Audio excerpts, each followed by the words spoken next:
Yes, can you hear this? Can you hear now?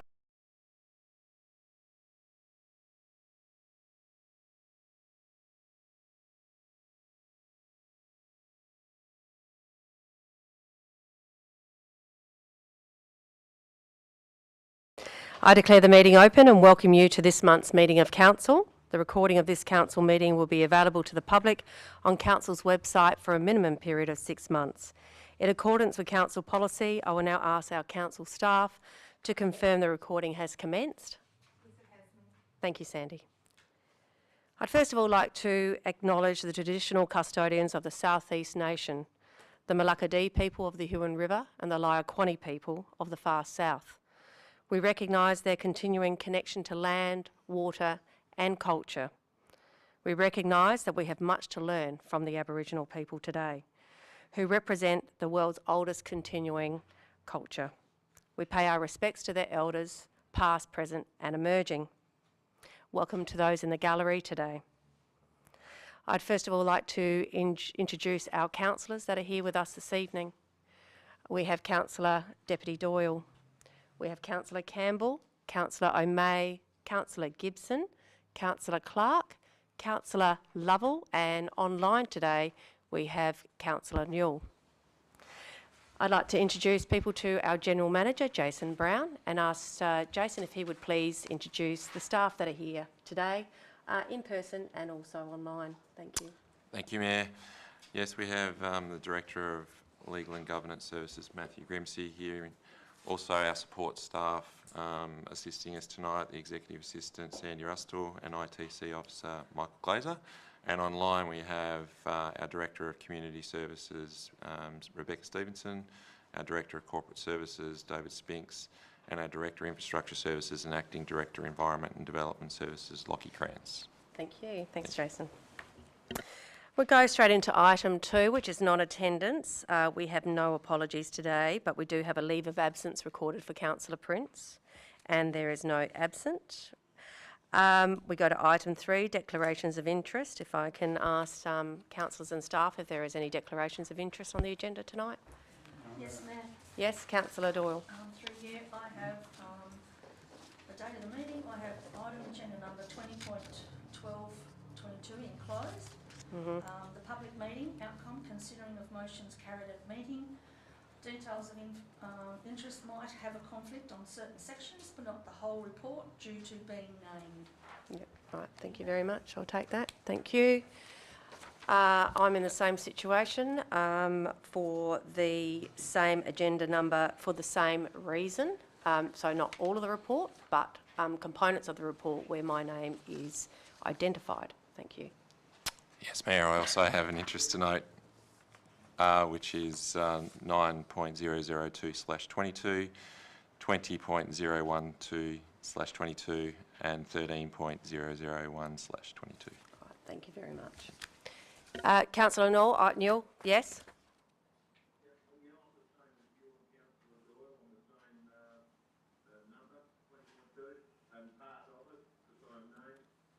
All right, thank you very much. We'll make sure we get a form to you to be completed, and then that can be returned to Sandy. And we've just adjusted your sound, which is, we can hear you now, which is better. Thank you. Thanks for that, Michael.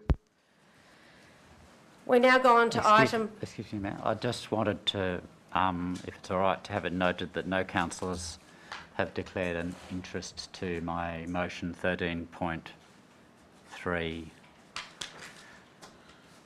And I think there may be issues of conflict of interest in that area. I'll just need to look at your... So, sorry, which... The notice on motion. Is this the one that you've... Well, it doesn't really matter either. They're the same. I mean... Are you... but is your intention to move both of the motions? Matthew's advice is to stick with the notice on the one in the agenda in open, and to foreshadow the amended one because it's enclosed, but essentially it's the same content. All right, just bear with me for one moment, please.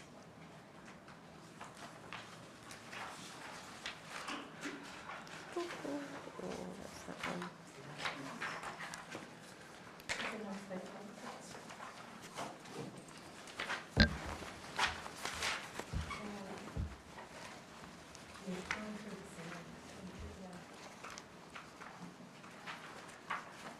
Sorry, I'm just trying to find in my report.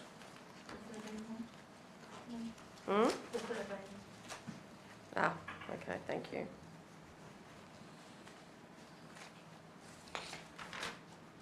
That's what you meant, Paul? Yeah.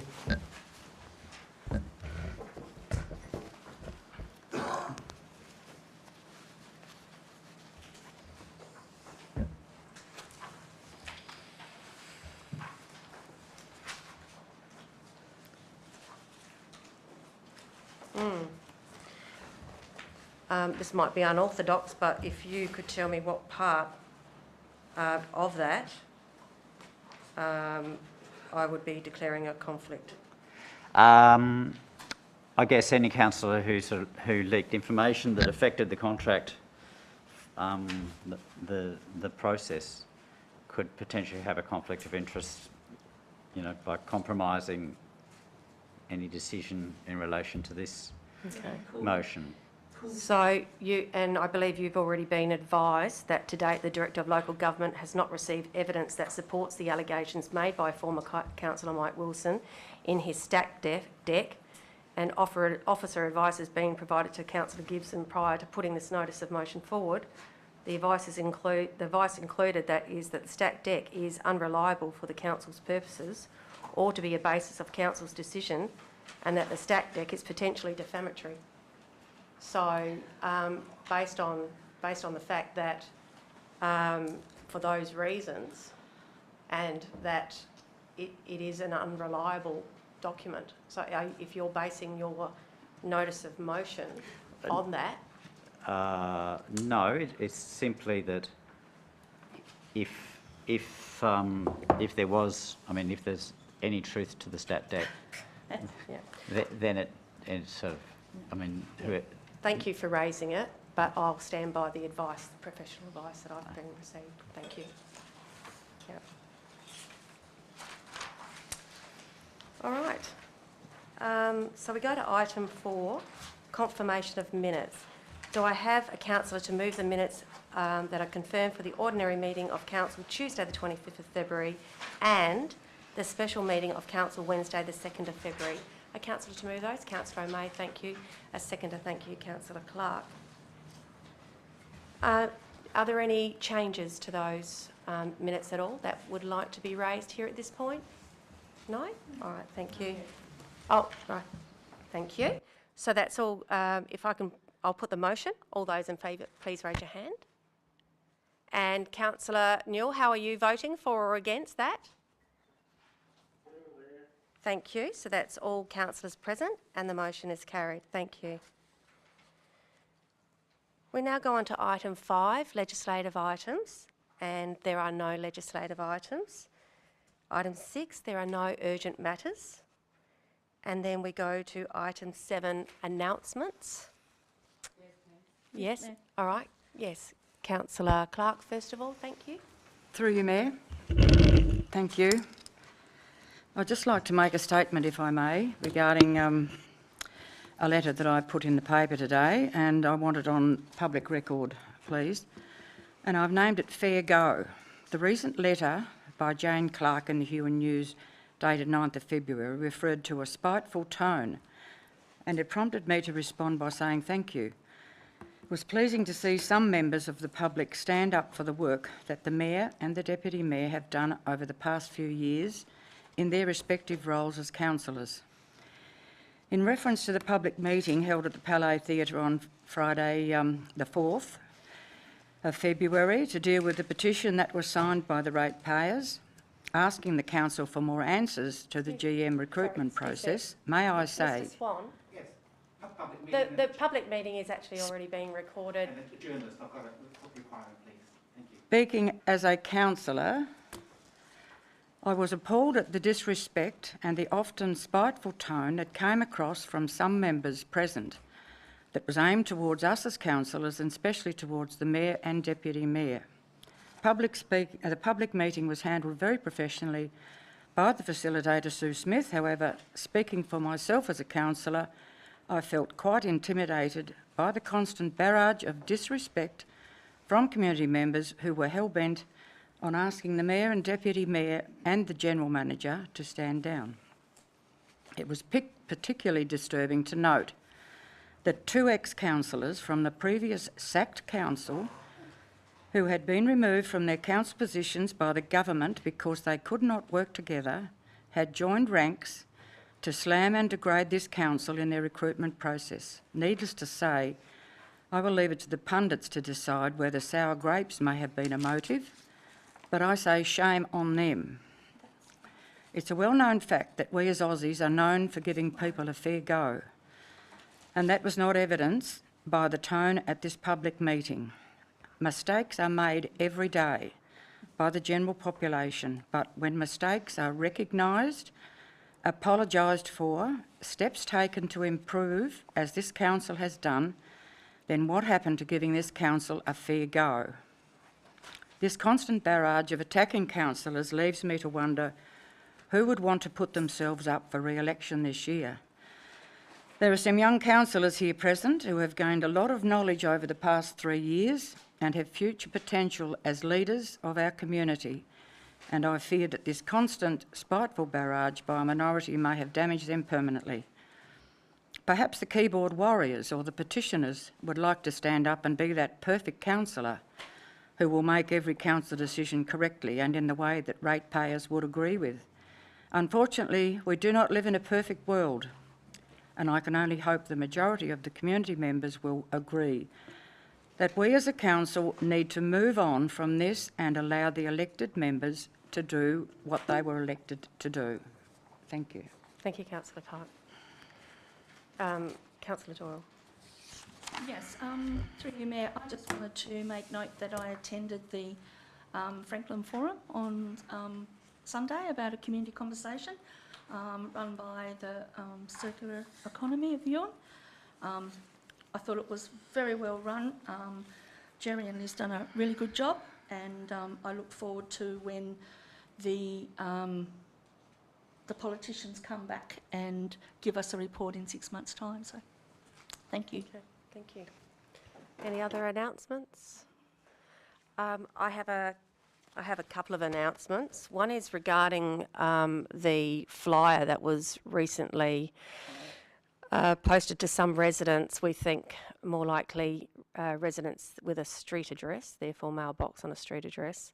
So the anonymous flyer that was distributed did have information on there that was inaccurate and resulted in an increased level of phone calls to our customer service team. And understandably, some of those residents of ours were quite anxious about what they were reading in this anonymous flyer. Probably just pointing out 2 things, and one was the one that's probably given the most grief to our residents is the comment that the zone uses an assessment for landscape conservation zone said that development such as residential use, agriculture, visitor accommodation would not be permitted or discretionary, and that their land would be devalued as a result. But in fact, residential use, agriculture, visitor accommodation are all either permitted or discretionary uses in the landscape conservation zone. There are no specific provisions that exclude building a pool, building extensions, etc. And in summary, the suggestion that these selected uses are excluded in the landscape conservation zone is factually incorrect and attempts to generate unnecessary public anxiety. One thing that the council does agree with that was on the flyer was that we are suggesting people get professional planning advice.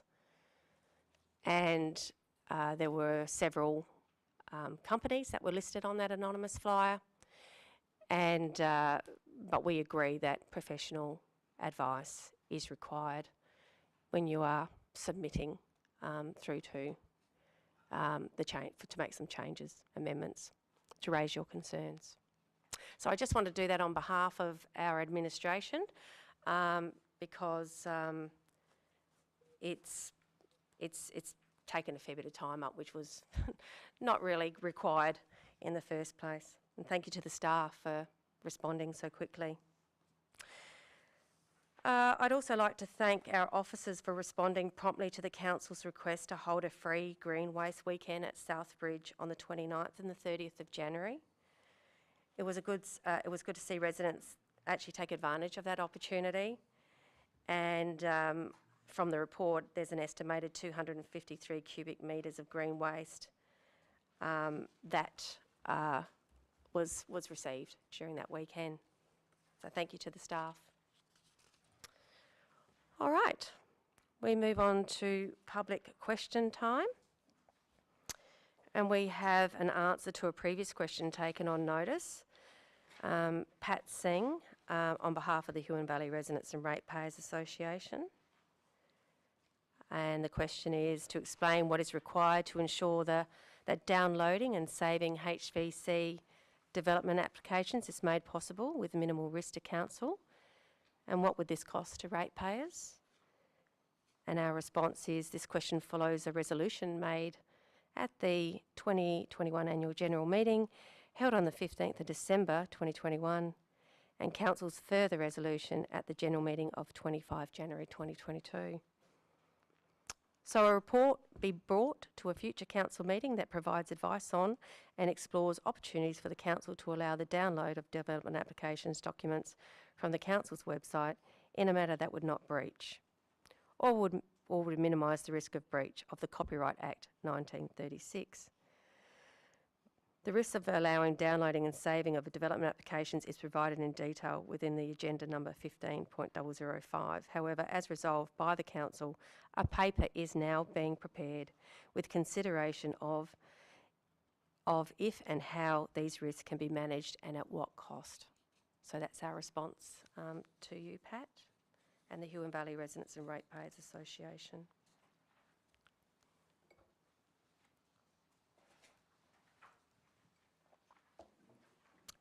8.1.2, we don't have any questions on notice. 8.1.3, we'll go to questions without notice.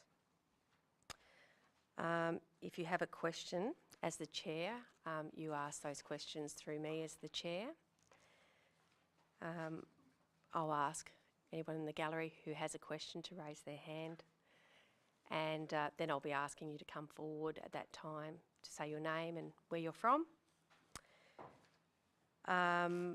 Depending on how we'll go, I'd like to go through the gallery first and then refer to the questions that have been submitted prior. It is a rather large agenda tonight. And at a minimum, councils, local government councils provide 15 minutes allocation at a minimum. Every attempt will be made to provide an answer to your question, and as we know, debate on questions cannot be entered into either by members of the public or by councillors. The council cannot make decisions on issues that arise at public question time. And in addition, council will not accept or answer any questions that don't relate to the council activities. And in the opinion or relate to a closed item that will be discussed in closed session of council, and in the opinion of the chairperson contains an insult, makes a personal reflection on a councillor or an employee of council, or imputes an improper motive on a councillor employee of council. So, from the gallery, who has a question first? Would you like to come forward, please? State your name and where you're from. Thank you.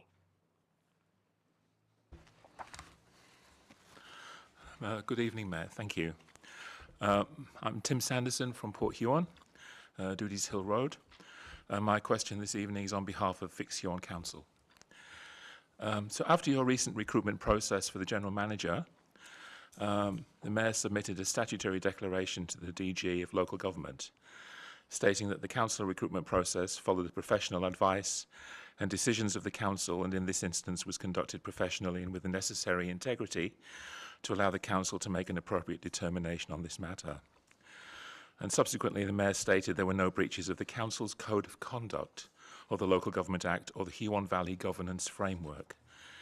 So it's now clear after the Community General Meeting that her appeals to these were not breaches and are in fact no defence for what was described as the inadequate management of the conflict of interest that resulted in a flawed recruitment process, as the potential for bias and unfair treatment of applicants was significant throughout the process. And in addition, the process undermined the public confidence required in an appointment as significant as the General Manager of Council.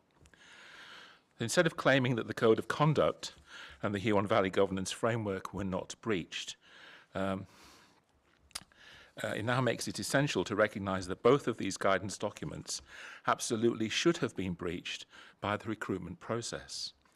That they don't is not a defence, it's a shameful dereliction of responsibility to the community, in my opinion. The question is then, what is it that's missing from these documents that allowed such perfunctory and shocking action by councillors, ultimately called out by the Auditor General in his report to Parliament?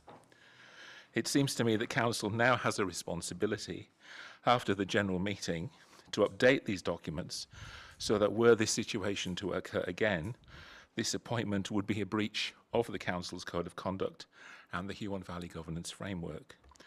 And that alone might prevent such an appointment again moving forward.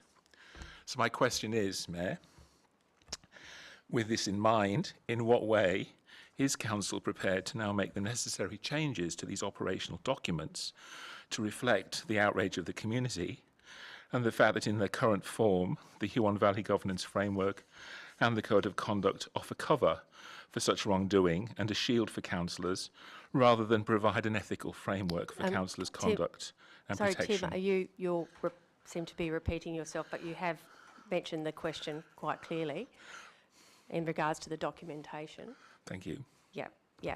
So we will provide a fuller response from the closed session, but I know that the public are aware that the Council commissioned WLF to go through all of Council's documentation will be presenting to us this month a complete set of guidelines to actually address that. And we will be able to show that information to the public, and that information is not only being used for councillors, as in current councillors, future councillors, induction for future councillors, but it will be embedded throughout the whole organisation as improvements to those documents and any HR document that we have. But I would like to expand on that further after tonight's meeting. Thank you. Thank you, Mayor. Thank you. Yes, if you'd like to come forward, thank you.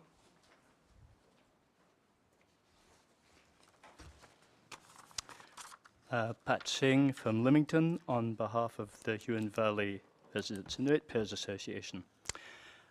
Since November last year, we have been seeking a simple response to a very simple question. It seems that the answer is not so straightforward. The response in the amended version of the minutes of the November meeting appears evasive and certainly does not answer the question.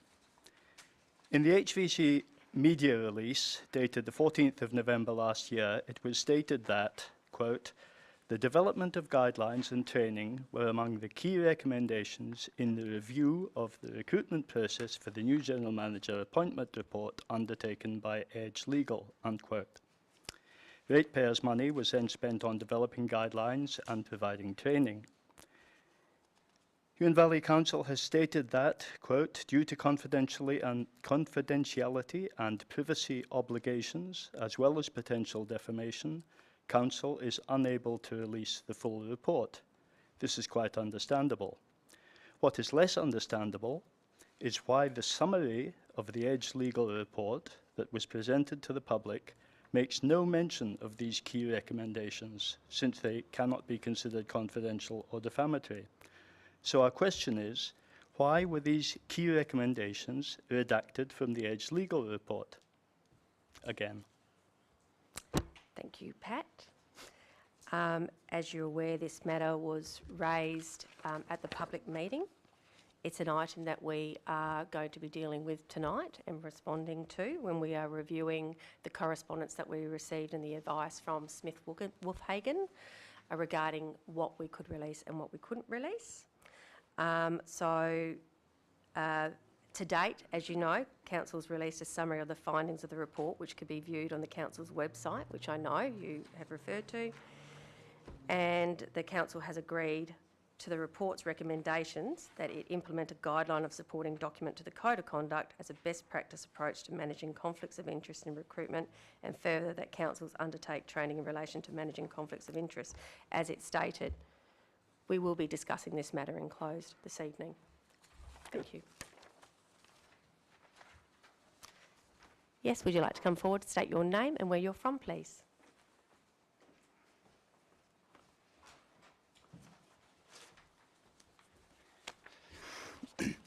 Jeffrey Swan from Lonavale.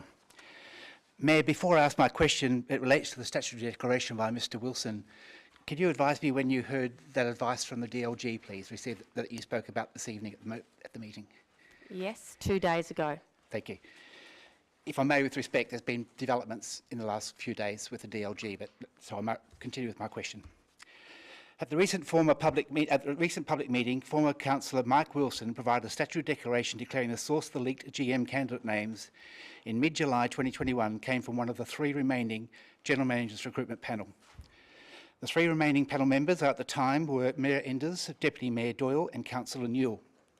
My question: will Mayor Enders, Deputy Mayor Doyle and Councillor Newell now advise our community if they have had any phone contact whatsoever about the GM candidates with Mr Mike Wilson once he was removed from the panel? Can I halt you there? This matter, as you are fully aware, Mr Swan, is not an investigation by the Huon Valley Council. It is an investigation by the Director of Local Government, and you know very well that I cannot speak on the matter at all, as well as any other councillors, unless they are actually approached by the Director of Local Government. So I have signed a confidentiality agreement. I respect that I have done that, and I am following what the Director of Local Government has required. So I will refuse that question. Thank you very much. Well, can I ask the second part then, please, is that who else on council has access to the information about the final 3 GM candidates, apart from the GM panel? Can you answer that one, please, Mayor? That is to do with the recruitment process. I'm happy to take that on notice and get legal advice on that matter. You could pass that question to I'll do that. Thank you, Sandy. Thank you. Yes, if you'd like to come forward, please, and state your name and where you're from. Liz Smith, Signet. I have a question that's along the same lines as Mr Swan's. On Tuesday, February the 15th this year, former councillor Mike Wilson and former Mayor Peter Code attended the office of the Director of Local Government with a statutory declaration from Mr Wilson providing information on the leak of confidential information about candidates interviewed for the position of General Manager of the Huon Valley Council. They also took a statutory declaration from me about the relevant information I had received from Mr Wilson on July the 13th, 2021, and had provided to the former Director of Local Government in a statutory declaration at a personal meeting with him on November the 30th, 2021. I had assumed that the provision of that statutory declaration to the Director of Local Government would result in his office immediately seeking statutory declarations from Mr Wilson and all members of the General Manager Recruitment Panel. However, it's not clear that this happened, and that was why I sent another statutory declaration to the Director of Local Government with Mr Wilson and Mr Code on February the 15th. And your question? So my questions are, firstly, has the Director of Local Government requested statutory declarations from all members of the General Manager Recruitment Panel to determine which of them leaked information about candidates to former Councillor Mike Wilson on July 12th and July 13th, 2021. So has the Director of Local Government got statutory declarations from General Manager Recruitment Panel members? Under those circumstances, it would normally be confidential, as you know, with complaints that are lodged, that nobody talks about things until there is a determination. It's the same as a code of conduct. councillors are not meant to talk to other councillors or members of the public when there is a code of conduct lodged, or a member of the public who might be the complainant who lodges should not be talking to other people. So I, once again, cannot make any comment until the director has made a determination. Thank you. And the councillors that in question would be the same. Now, I have nothing further to say on the matter. I've made it very clear that the Director of Local Government considers this matter a confidential matter until he makes a determination. And I'm not going to breach and be taken into a breach of that confidence. And no, I will not speak further on the matter. Thank you. I'm asking councillors whether they have received a statutory declaration. Excuse me. A request for a statutory declaration from the Director of Local Government. Dr. Smith. Thank you, Mayor. Thank you.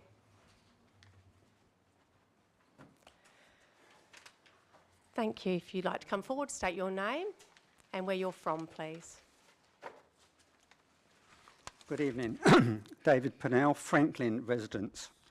Is the council aware of any proposal to dry berth the Cartila steamship on the Franklin foreshore?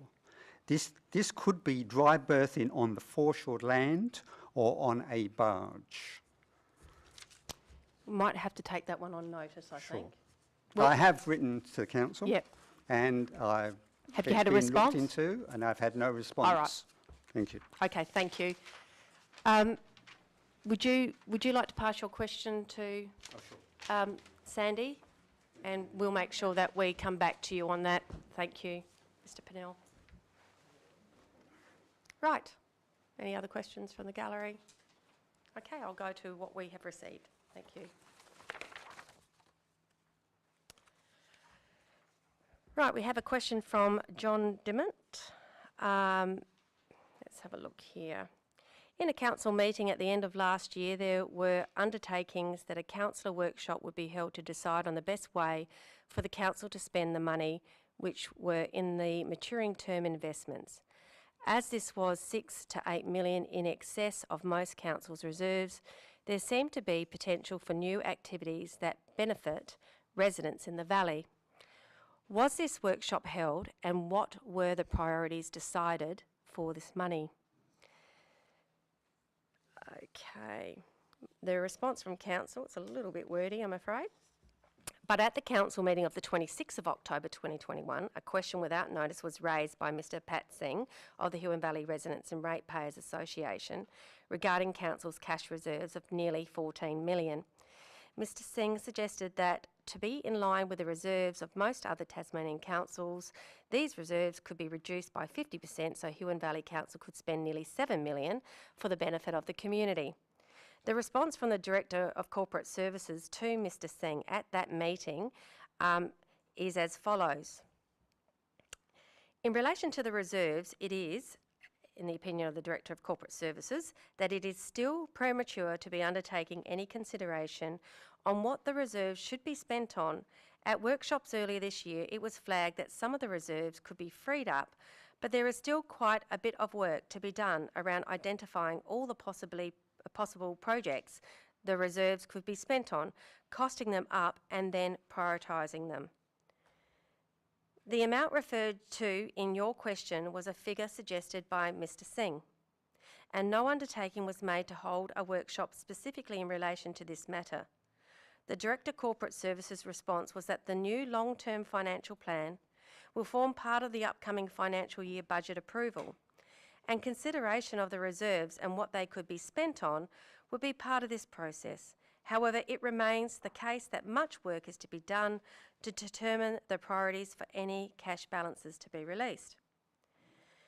As a first step, an item on tonight's agenda, agenda item 17.002/22, proposes that 450,000 of these cash balances to be utilised to progress council strategic planning projects. And that's a response to Mr Dimmock. I'll just cross that one out.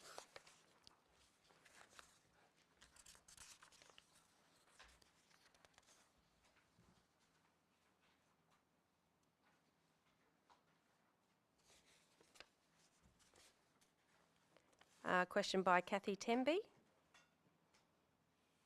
First question, how much does it cost to maintain an unsealed road per kilometre and how much to maintain a sealed road per kilometre? And the response is road maintenance costs are highly variable, so there is no definite dollar value. HVC are analysing the results of our maintenance and capital renewal works delivery across the network to understand our current costs. Analysis will continue and improve with more data.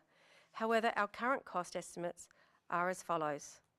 Maintaining sealed roads is $8,290 a kilometre. Renewing sealed roads is $208,000 a kilometre.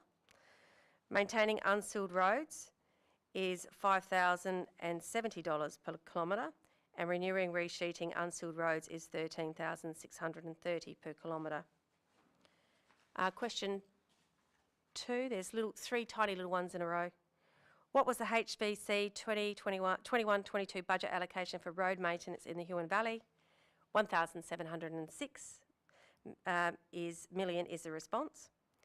And when will unsealed section of Bakers Creek Road be properly maintained? And the answer is Bakers Creek Road was resheeted in mid-2021 and will receive maintenance as required and to the extent of Council's resources.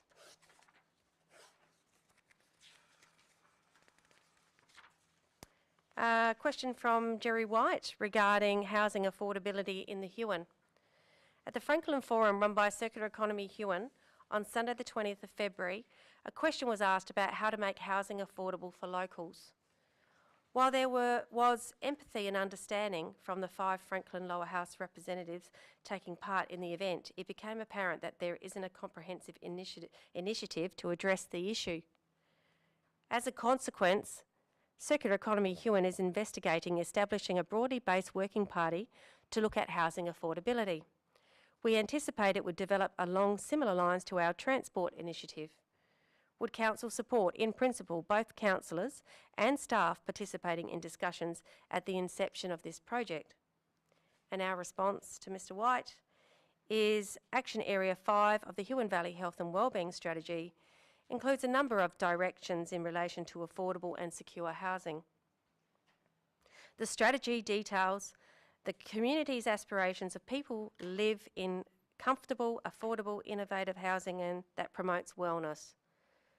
Councillors and staff participating in discussions at an inception meeting of a working party to look at housing affordability in the Huon Valley would support direction of the strategy. Thank you. That's 20 minutes. All right.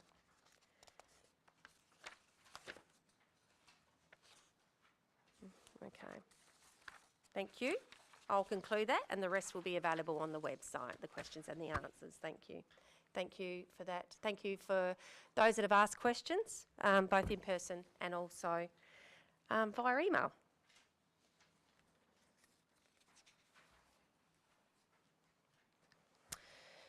Before I proceed to 8.2 and then get into the first report, I just wanted to close on the public question time. A goal from tonight's ordinary council meeting is to provide a comprehensive response to the motions and matters raised through the public meeting and to provide a public statement. Council's statement and any information associated with it will be accessible via Council's website over the coming week. There were also, I'll say weeks because we might need some legal advice on some of these things, so let's say coming weeks. There will also be a council report prepared for the open session of council at its ordinary meeting on 30 March 22 that will detail our actions. We acknowledge that we may continue to receive questions from the public regarding the GM recruitment, that is, even after council has responded comprehensively to the public. We will make sure that all new information is uploaded to our website where there has been a dedicated page created for the GM recruitment. In future, persons asking questions about the GM recruitment will be referred to this dedicated page on Council's website. Thank you. 8.2, there is no deputation addresses to Council, and we move into our first report, petition regarding the process undertaken by Huon Valley Council for recruiting and appointing the new General Manager, public meetings outcomes. Agenda number, yes, thank you very much, thank you. Agenda number 9.002/22.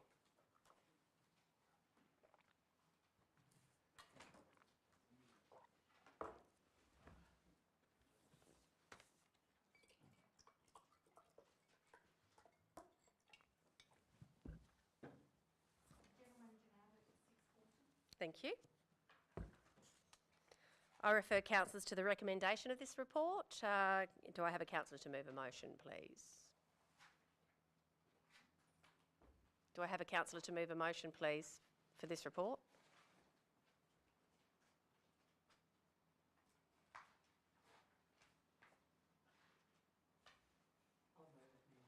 Oh, thank you. Thank you. A seconder, please. Thank you. So Councillor Clark moved and Councillor Doyle seconded. Councillor Clark, do you have any opening remarks? Thank you, Mayor. Yes, I do. I am reluctant to approve and move this motion. However, after seeking advice from several people, council staff, etc., there is no requirement for the council to consider or respond to those matters at the public meeting. However, it would pay the council in this respect to consider those items and do a report on them and hopefully satisfy those motions that were put. And with regards to the motions, the third-party ones, I believe that they should go on to those particular parties and let them deal with them. And that's all I've got to say. Thank you. All right, thank you. Is there any questions at all for the Director of Governance from anyone else? Does anybody wish to speak against the motion? Does anybody wish to speak for the motion? In that case, do you have anything further to say in closing, Councillor Clark?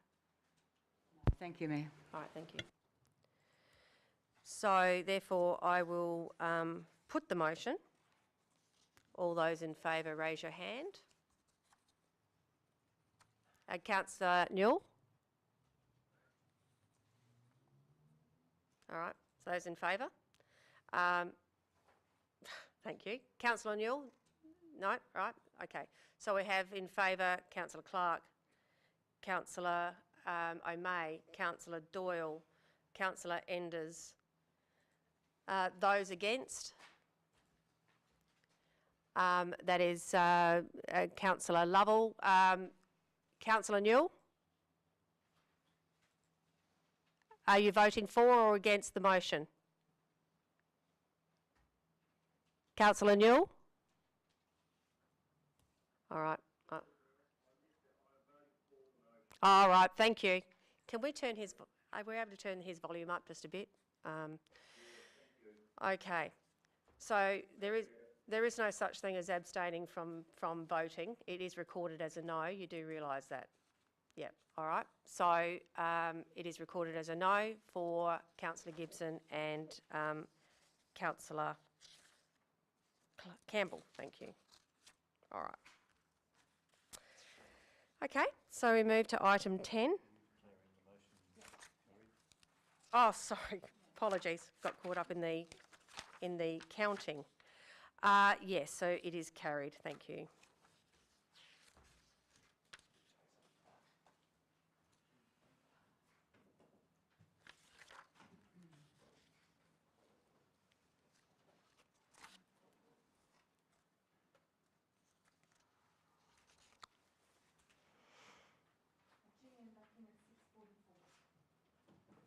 Thank you.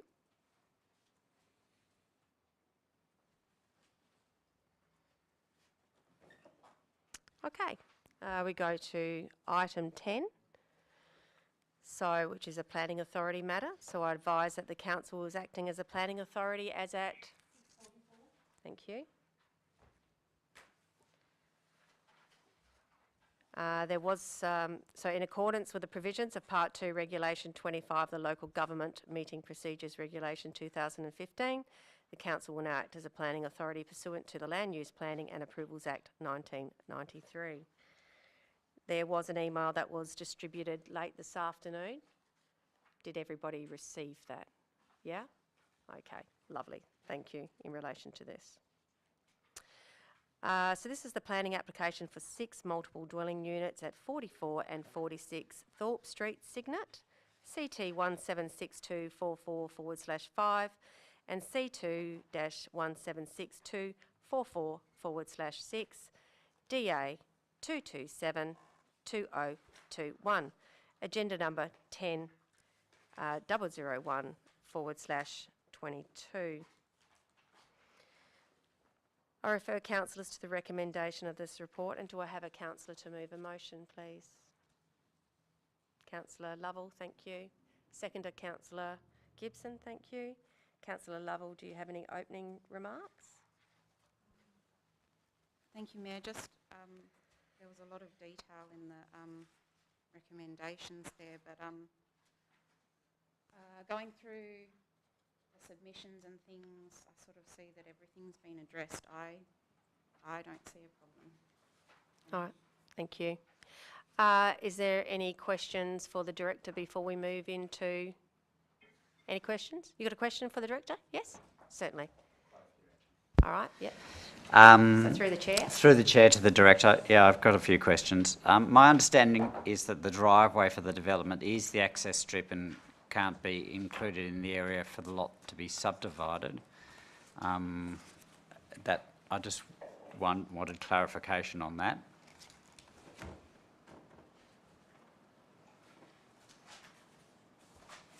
Sorry, can you hear me okay? Yeah. Yep. I was scrambling through this report now. If you want to ask me some other questions, I'll try to answer that one. Yeah, with regard to front setbacks, the primary setback of 4.5 and other is 3. Can you clarify, going around that curve between Thorpe Street and Toby's Hill Road, where it changes, at what point it changes from primary to not primary? I'm mainly concerned about the amenity for dwelling 1, which is very, very close to that busy corner. And I'm not... It doesn't, yeah, it is close. Again, with regard to private open space on a busy road, dwelling 1, the private open space, which has to be north facing, I can't quite see how they can achieve 24 square metres without going around the corner.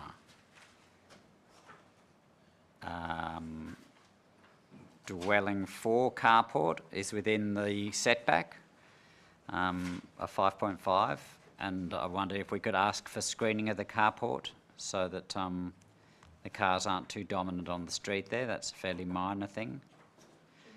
The main thing, well, there's another thing, the details of the retaining walls to the north of the site don't appear on any of the drawings. Dwelling 3 has a floor level of 35.5 and the contour at the boundary is 37. So that means that you need a 1.5 metre retaining wall plus a 1 metre safety fence to meet the Building Code of Australia. So I guess my question there is, what's the nature of the fence, as it's going to be on the boundary and it'll be a dominant element, but also you've got the retaining wall plus the fence, a total of 2.5 metres directly north of that private open space. So I just need to have it confirmed that this doesn't cause 50% of the private open space to receive less than 3 hours of sunlight between 9 and 3 on 21st of June. I'm going to need to take all these detailed questions on notice. Unfortunately, I don't have the detail in front of me at home to answer these. Yeah, my apologies. I was looking at this quite late and I didn't get a chance to send it on to you. We do have an arrangement that we do normally try to get to the planners earlier so we can have a response available before we make a decision. Just a thought here, if we move this item with an agreement by the council to move this item right to the end, would that give you enough time to talk to the planner? I know that it's after hours, but is that a possibility, do you think, Director, under the circumstances? And we will improve our processes as a council to get to you guys a lot earlier. I can have an attempt for sure. Yeah, so, yeah. Mayor, just procedurally, you'd seek a procedural motion to defer it to be heard after the last agenda item in open. Yeah, okay, all right. So, yeah, a procedural motion, need someone to move that, to defer it to the last agenda item in open. A seconder? Councillor Gibson, thank you. All those in favour, please say aye or raise your hands. Yep. Councillor Newell, are you in favour of deferring that item to the last agenda item, please? Yes, Mayor. All right, thank you. Now, yes. Through you, Mayor. Quickly, Councillor Gibson, you don't happen to have those in an emailable state that you can flick through to me, which would help a lot. I will try, and I'll try and do it right now. Thank you very much. I'd like to wait for a moment to make sure that that is done appropriately for the Director. We only get one grab at this.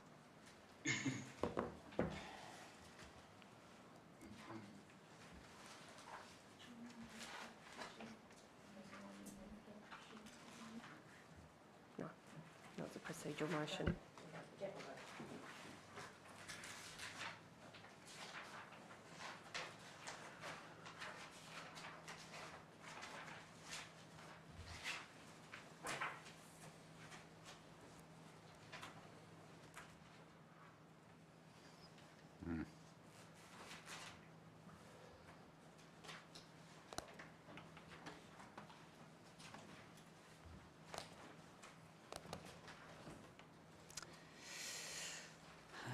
Doesn't seem to want to go.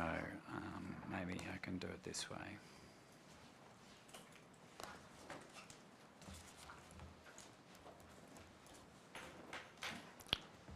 Can you remind me of your email? Because I'm sending it, I don't have it on my Gmail. I'm just sending it from there because it doesn't want to go from Outlook for some reason.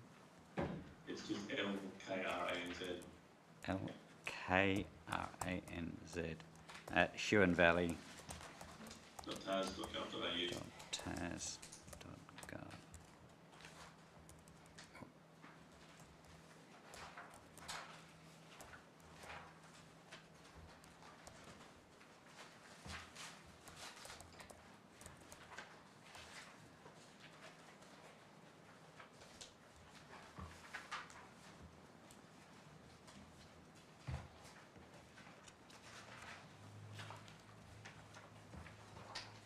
It says the message is sent.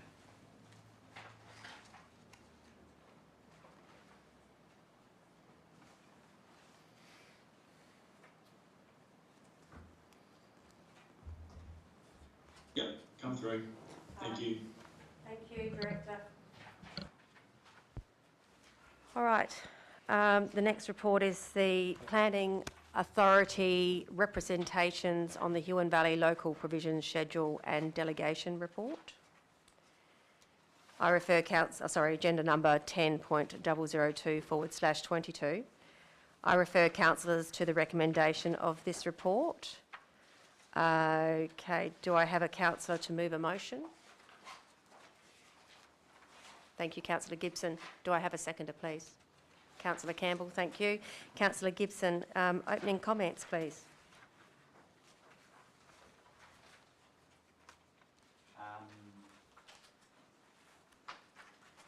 This is, I'm just clarifying, this is the one delegating Director? the directors to deal with the representations. Is that correct? Complete any further representation that the Acting Director of Environment of Development Yes, look, Services. no, I don't have a lot to add to that. That was pretty comprehensive, and I think there's a lot coming in and it's got to meet the timeline, so I'm happy with that. All right, thank you. Any questions to the Director regarding that? Okay, all right. Anybody wish to speak against the motion? All right. So I'll put the motion. All those in favour, please raise your hand. And Councillor Newell, how are you voting, for or against? For. Right, thank you. So that's all councillors present and the motion is carried. Thank you.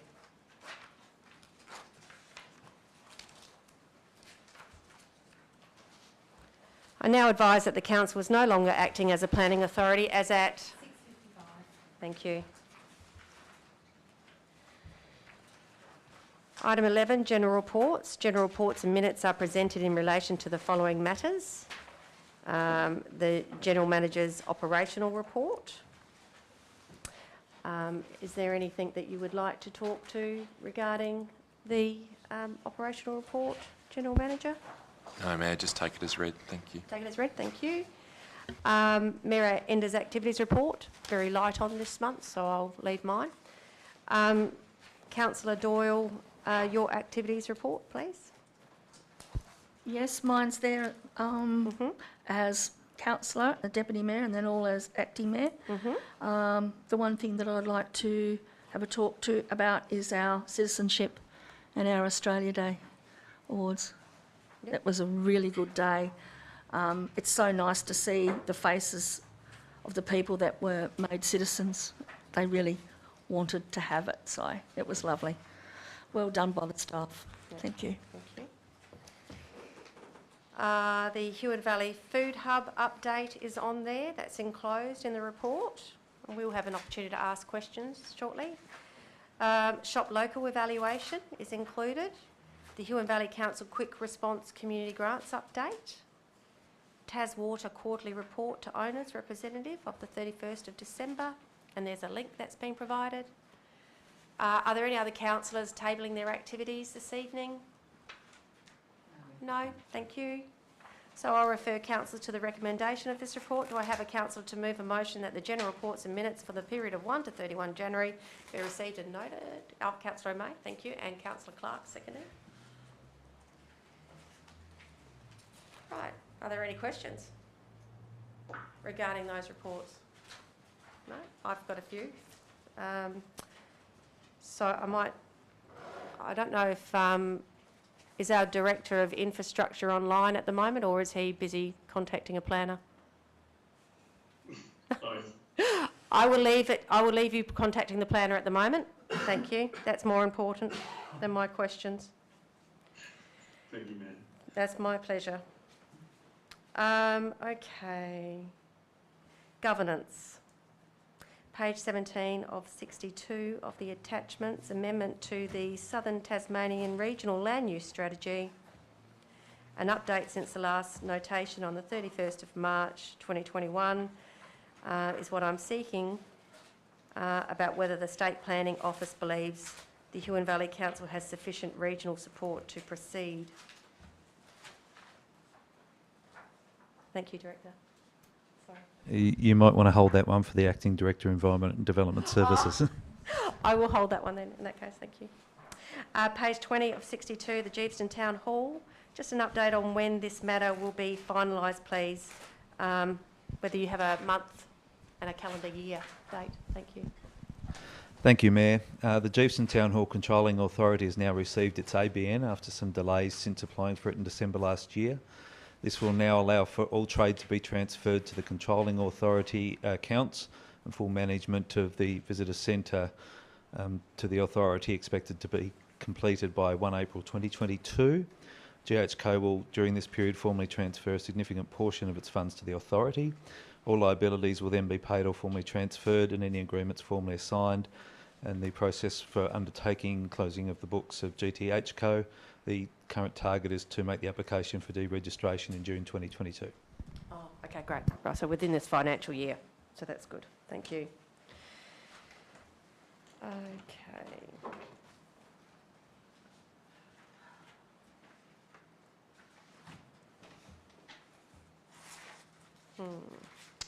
So in community development, I've got a couple of questions as well for the Director of Community Development. It's relation to page 42 of 62, which is about the grants. So it looks like a great spread of projects. Is there an actual date when the assessments will be completed and the applicants will be awarded with that cash that's there allocated?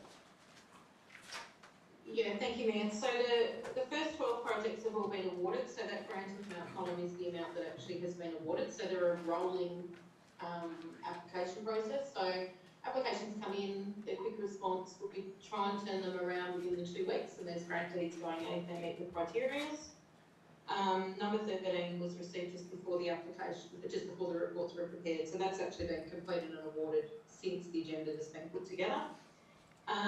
That funding is available this financial year. We've just, coming back now out of school holidays, starting some more promotion and publication around, or promotion around the applications and encouraging community groups and participants to apply. No, that's good. All right, thank you. And because it's for in-kind support as well as cash, isn't it? Yes. Yeah. Yes, it could be either or both or a mixture. Yeah. So the in-kind support, is that considered as part of that total allocation of funds? No. Ah, no, on top not. of? On top of. Okay, that's good to know. Depending on what your in-kind would be, but Yeah. unless there were specific costs to council, Yeah. no, separate, yeah. Excellent, thank you. No, that was informative, particularly if we want to be out there promoting it as well to the public. Yeah, absolutely. It appears that all the rest of my questions are for the Director of Infrastructure, and I can ask him those questions at a later time, so that's fine. I'll leave those. Thank you. All right, so therefore, I'll put it to the vote. All those in favour, please raise your hand. Councillor Newell, for or against? Yes, Mayor, for. Right, thank you. So that's all councillors present and the motion is carried. Thank you.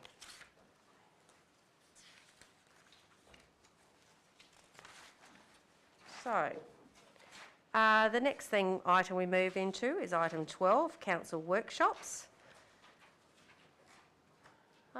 Would you like me to talk about those, or are you happy to talk about those, General Manager? Item 12, the council workshops. I wasn't here for all of them, so yeah. Yes, thanks, Mayor. Thank you. So we had the January 19 workshop, which was just around our COVID status update to councillors. So the Director of Corporate Services provided a status update on the current COVID environment and the council's preparedness. We also talked to the Tasmanian planning scheme. So the Director of Infrastructure Services led a discussion regarding strategic planning with the aim of providing councillors with a general overview of the Tasmanian planning scheme and regional and local objectives to the Planning Authority in 2022. And that was in preparation for the upcoming budget setting and the resources required to execute the statutory and discretionary actions and the risks and opportunities associated with those actions, which will be considered later in our agenda tonight. We also had the councillors engage in a QA informed by the evidence based on a 12-month timeline of tasks and preliminary costings for that project as well. On the 2nd of February, we had our major projects and projects of community interest update. So all the directors gave a brief overview of some of those projects, responded to some questions just regarding some of the progress around that.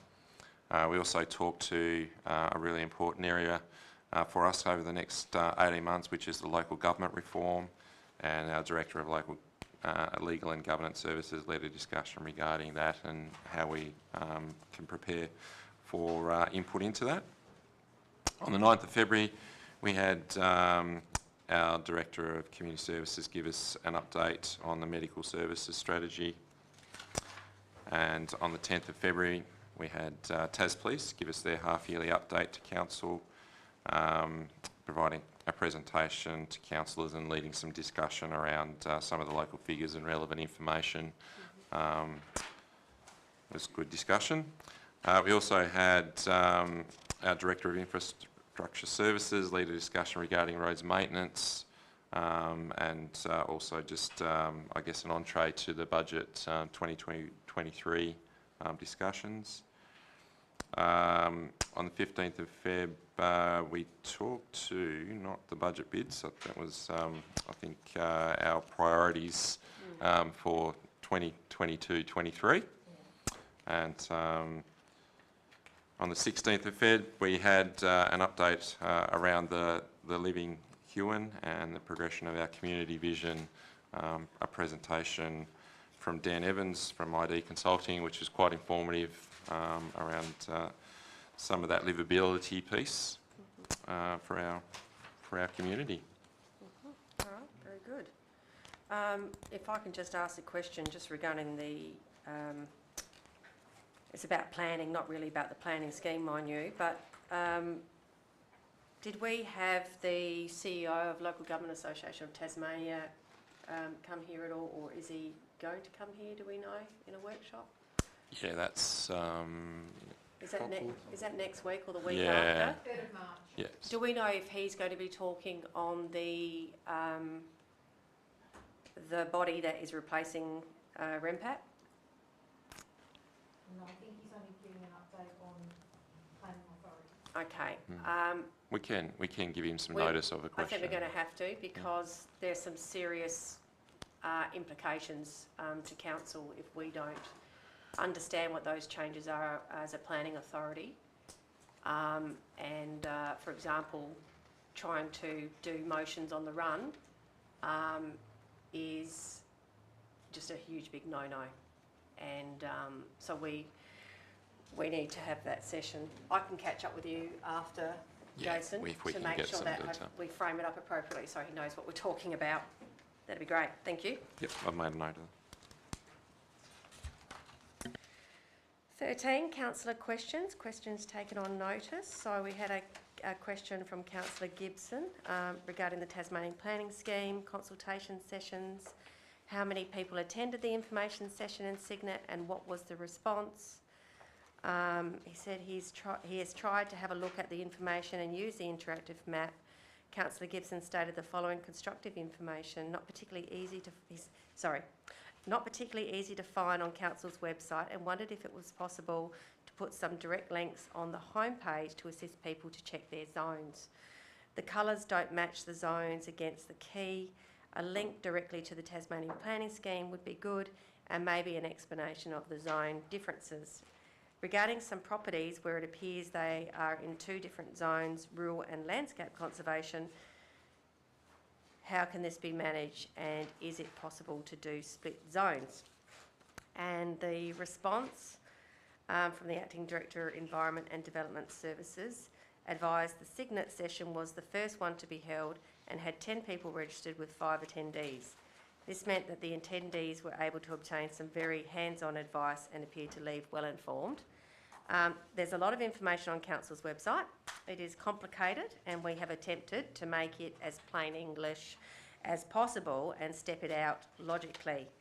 I don't know if he's caught up with you since, but he says he's happy to work with Councillor Gibson with the feedback provided. We will take every opportunity to make it as easy as possible for people.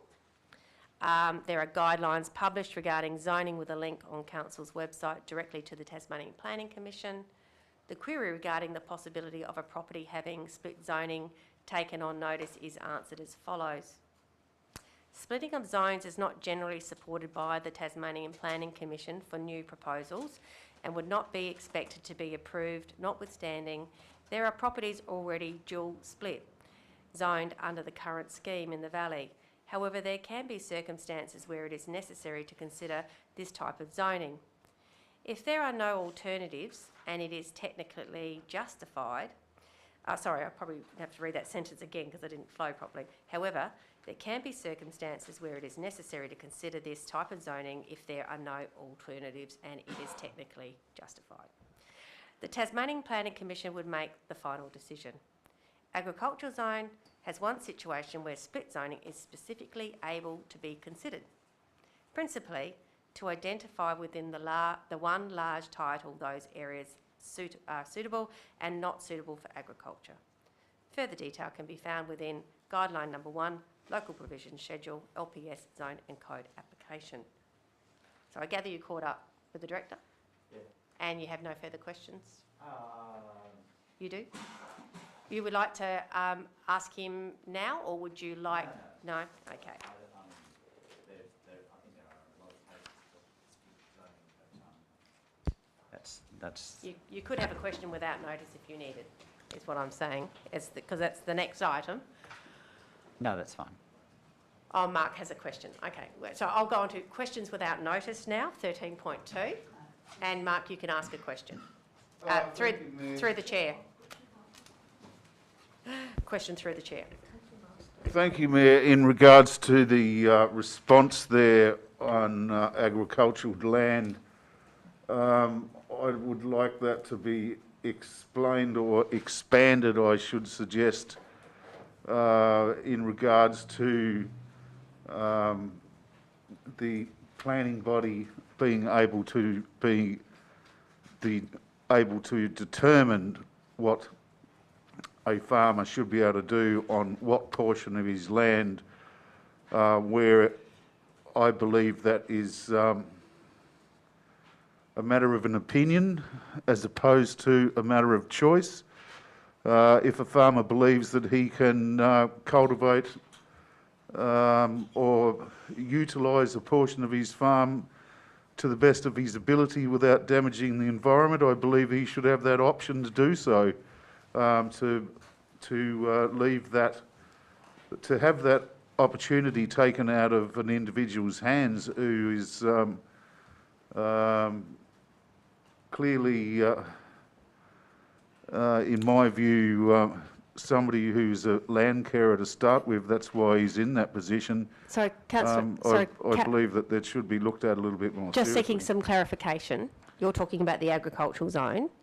Are you talking as in supporting split zoning in agricultural land, or are you against split zoning in agricultural land? I'm just talking in relation to somebody else having the final decision on somebody else's piece of property, Mayor. Okay, all right, okay. I would like that expanded, and I would like to see some recourse of appeal included into that. So, as a planning authority, I know we're not acting as a planning authority at this very moment, that, Mayor, but we do need to follow what the the regulations, the law of planning law. So you may have to take that up through another mechanism, is what I'm saying. Yeah. I understand that, Mayor. I'm just suggesting that the wording here should allow for some form of discretion, in my view. The Director may wish to respond to your question before we hand over to anyone else, if he's there. I don't think he is. Okay, or is resolving the other matter. You have a question, Councillor Campbell? Yes, through you, Mayor. I'd like to inquire about the possibility of having a couple of sessions for the public. I think there's, as we see, it has caused a lot of angst within the community about about what's happening with the zoning, and in many ways we probably need to provide information, not necessarily as a conflict of interest with the zoning, but I feel that people need to understand from the staff, just a small representation of what their zone means, because I've had a number of people asking me, and they're obviously very distraught. And I just thought, is there a possibility, I suppose to you, General Manager, if we could arrange, for a couple of sessions before the 30th of March, because, it is a really important factor for many people, and I'd just like to see if that's a possibility to arrange for someone who's got that expertise just to give a brief overview of each zone and what it means. I realise it takes staff, time, but yeah. So, the question through the chair Through you to to- the general manager, but I do have a couple of questions first, if I may, before the general manager's answers. Oh, yes, too. Very good. Just before, because I have a couple of questions. So we've had three public workshops or public sessions. One in Cygnet, one in Dover, and one in Huonville. Is that correct? Correct. Yes. And we had, the first one was Cygnet, and there was 10 people attended. And what was the attendance of the other two? Oh, sorry, 5 people attended out of 10. My apologies. And what were the other? Do we know what the participation was at the other two? There was, yeah, five at the first. There was 10 at Dover, and I think 60 at Huonville. I wasn't at that one. Oh, okay. All right. And Huonville was well attended. Was well attended. Okay. All right. So that's good to know where and what time of the day was that one? Was that in the evening? That was the evening Okay. on Friday. All right. Okay. All right. Okay. So back either to the general manager or the director about the question was, can we provide more public sessions? Even just one. Even one? one? Even if it's centred in Huonville. Yeah. Just for an update for people who are getting over the shock of the zoning and just something that's clear to them what each zone means from someone who knows what they're talking about. So the shock of the zoning, is that resulting from the anonymous flyer or just a bit of both? A bit of a better understanding? Better understanding. Okay, yeah, all not right. so much the anonymous flyer, because No. I mean I got that. Yeah. That I didn't react to that. Yeah. No, it's just more some residents who haven't got that. Yeah. But who just are trying to understand what it means for them. All right, thank you for clarifying. So one session would be good. The other one, the one that seems the most successful was after hours. It was in Huonville. Is that possible, was what Councillor Campbell was saying at this point in time? Through you now, I'll let the GM answer if it's possible to do another session. What I can say though is we did record those sessions. We recorded the content of those sessions, and that is available on Council's website and has been from the commencement of this process. So if residents look at the Tasmanian planning scheme section of the website, that content is there. It's a video that they can view, and the adjustments that we've made subsequent or through this process, as we've had feedback. Councillor Gibson provided some feedback early, other feedback we've received.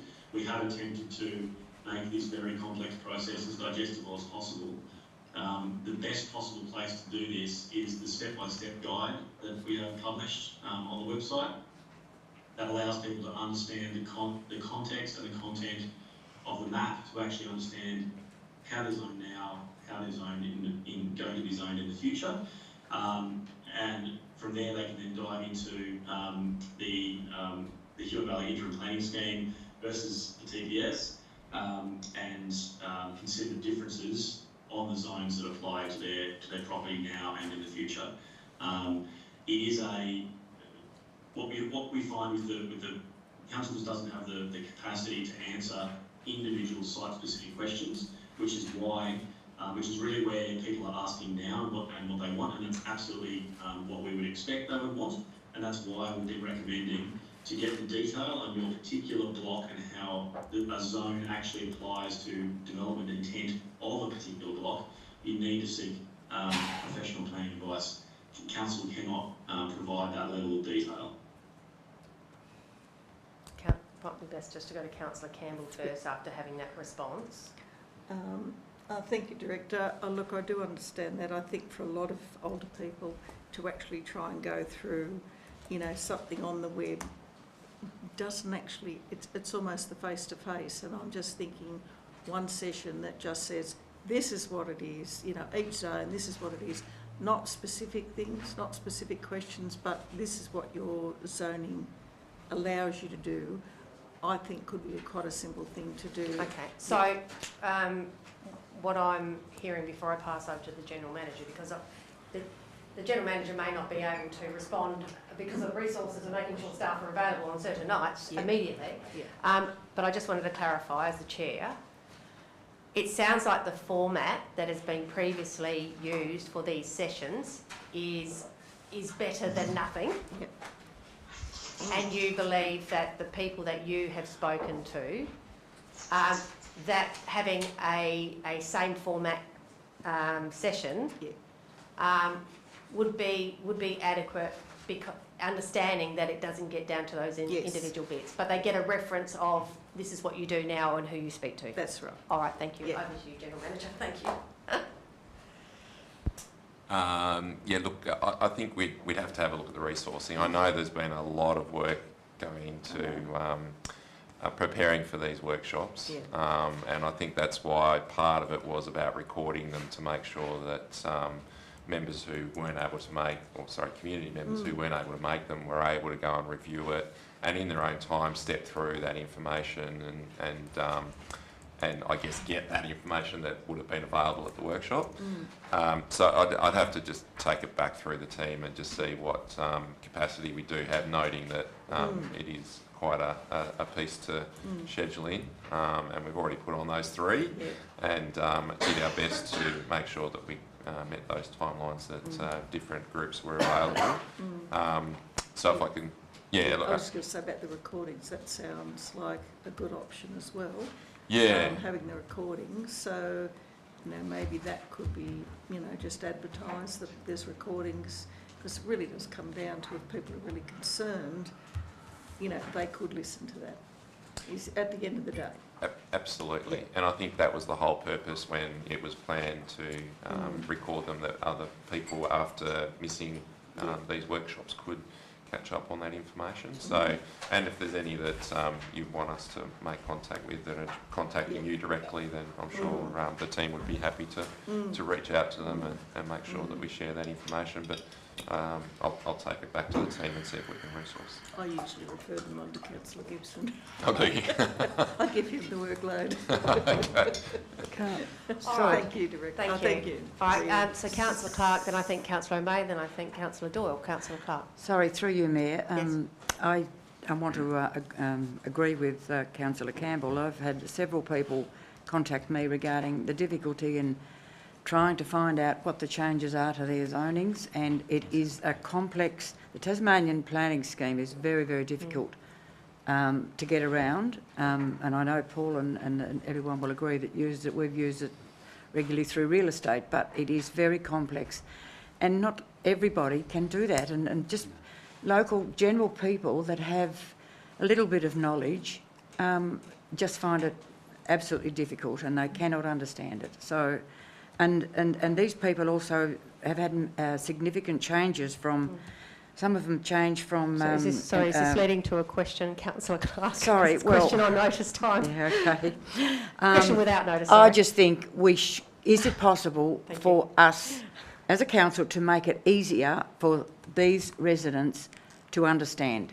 Because at the moment it's very difficult for everybody. Okay, that's all right, yeah.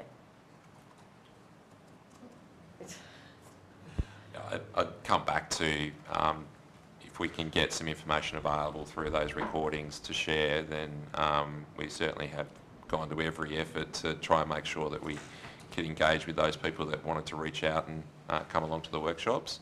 And I think, as Lockie's highlighted, we're encouraging those people that are thinking about doing some development on their land to go and seek some advice and make sure it doesn't preclude them from doing it, and giving us feedback in that respect as well. So, look, I mean, we certainly will take on notice that there's an opportunity for us to reach out and get some more information. And we know through the recent information shared in the community that there's been a lot more concern. So we wanted to make sure that was corrected, and we've put out information in support of that as well. So, look, certainly take it on notice to explore that further.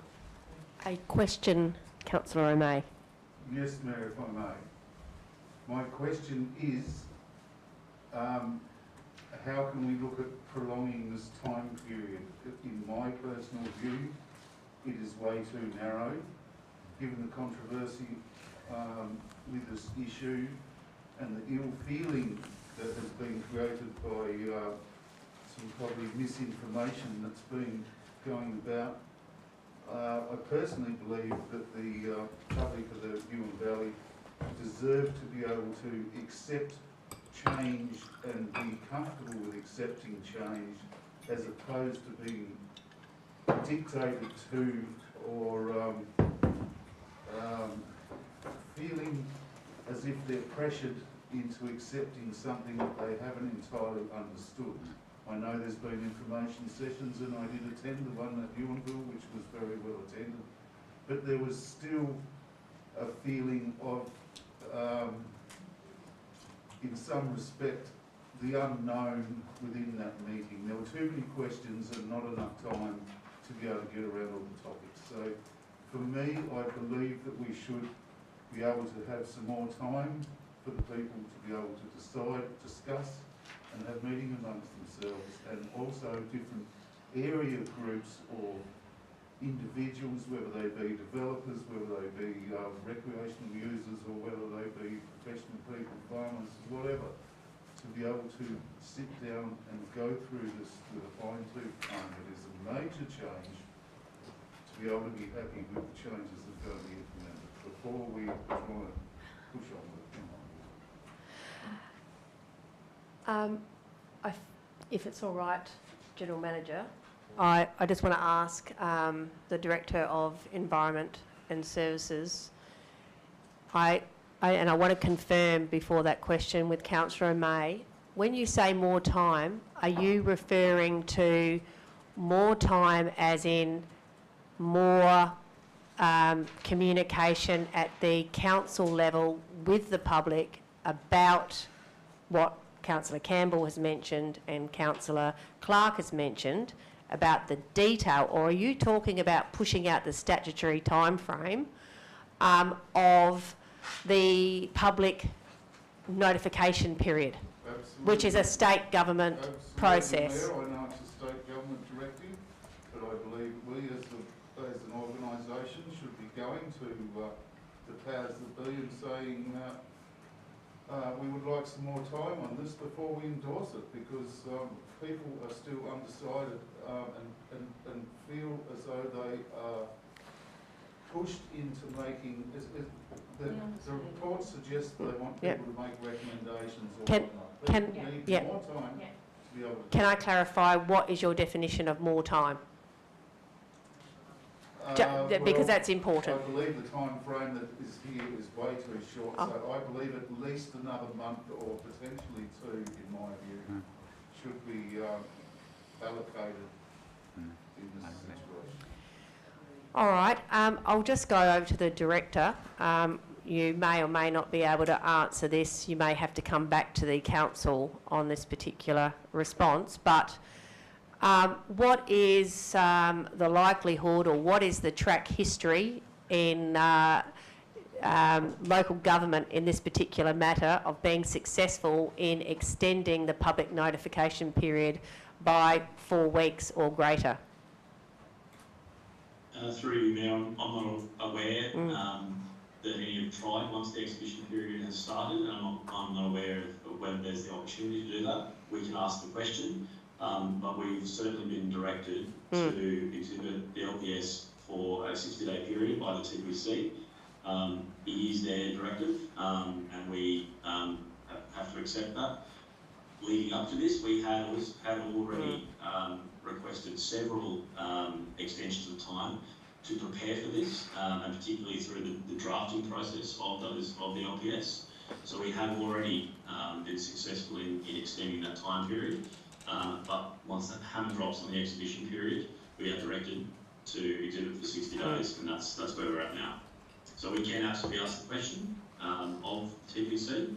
I would be very doubtful that they would provide us with an extension of time. Okay. What I'm hearing here. Sorry, through you, Mayor. Just adding on to the comments from the Director, the exhibition period in the Act is to be a period of 60 days. Yeah.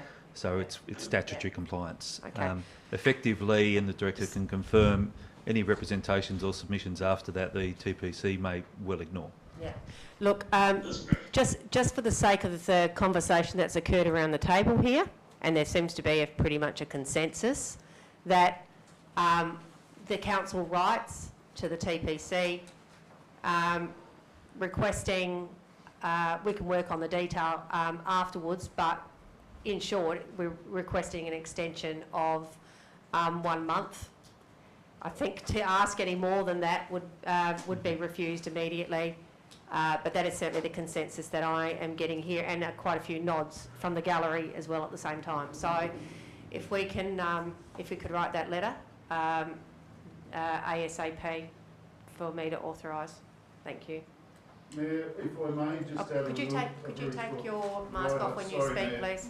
I just want to emphasise the fact that within this 60-day period we've had Christmas and the major harvest time of our lands on our farmers and what down sorry, here. no, we deliberately started the process after Christmas. We deliberately started the first date of the public notification. The staff actually negotiated that it did not happen at Christmas time. This happened after Christmas when it started. So we can't use that as an argument. 60 days. 60 days from that point, because it finishes on the 30th of March. 30th of March. Yes, Councillor Lovell, thank you. You've been very patient. Thank you, Mayor. The biggest concern that I've had raised with me, questions from the public around this, was being able to access the interim planning scheme versus the new one side by side. How do we access that? Can we get that out there? Because that is actually the biggest thing. And for people who don't actually have anything wrong, for them to see that side by side would actually get rid of all those little pools that are happening, if that makes sense. So, and that for me, like I went on the site and I'm looking everywhere and could not find. So don't go on there and Google whatsoever, because you'll come up with everything possible, but nothing. And then I've been on the flow chart, but I still can't get something as simple as a side by side of here's the old, here's the new, so that somebody who has no idea about all those terms and references can just go, I don't have a problem. Okay. I don't need to come. You've explained yourself very well. That was a good question. And I'll, as it is a planning matter and it's to do with the operational side, I will refer it to you, Lockie. Once again, I'm not sure whether you can answer immediately or not. Sure, yeah, through you, Mayor. Thanks, Councillor Lovell, for the question. You referenced the flowchart, which is our best attempt so far. Clearly, if you're still struggling with that, we need to reconsider that, and we will. We are actively, Council has no interest in making this difficult for the community. It's hitting our customer service staff, it's hitting our planning staff with questions. We want to do everything we can, but we are dealing with a complex planning scheme. And for those unfamiliar with it and trying to get involved in it now when they're comparing two planning schemes, it is undoubtedly difficult. So we recognise that, and we are actively trying to make it as digestible as possible. Following that flow chart, I think we can relook at that and try to provide some more direct links. For those people without a computer, it becomes very difficult, but we do have documentation in council chambers. They are very big stacks. They're in the public entry area of Town Hall that provides those the planning documents, and people can look at them side by side there. And if you are calling our customer service officers, they are actively trying to help tell people based on their address, just using the mapping information that's available to the public, what your current zoning and what your future zoning is looking like. So with those elements of understanding your address, what applies to you under the new and the old, you can then get up those two schemes and look at it. Once you have those, it has the all the elements there, all the relevant controls that apply to your property, what is permitted, what is discretionary, what type of development that you can do. That's what we're trying to make digestible to people. It is difficult. We will have another shot at getting that flow chart to be more directive. just in relation to your response and Councillor Lovell's question and what you've heard here tonight, would it be of any benefit for those councillors that have been speaking to members of the public to be able to give that sort of one-on-one insight into those, I suppose, with a set of eyes that aren't planning eyes? Many of our councillors aren't planners. And just to have a conversation one-on-one with the planning team, you'll be getting a member of the public's response, I suppose, or what they're seeing or what they're not seeing. And I'm just wondering if that would be of benefit if those councillors made themselves available for you and your planning team. Through you, we had obviously the response last week to the letter that went around the valley. Several councillors provided input and questions, etc., and had a fantastic working relationship with me, I thought, providing feedback on the impacts on people and the struggles that they were having. Like I said, we're trying to respond to those as best we can.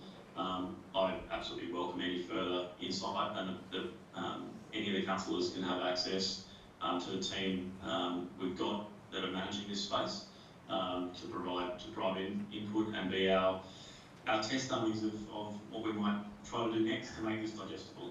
There you go, that's an invitation, councillors. Thank you very much, Lockie. Appreciate that. Yes, Councillor Gibson, question. Yeah, just following on from what Councillor Campbell suggested about the extra information, I think that the early information sessions, the public wasn't really up to speed with what was happening, and so there wasn't enough attendance. So I guess I'm reiterating that question.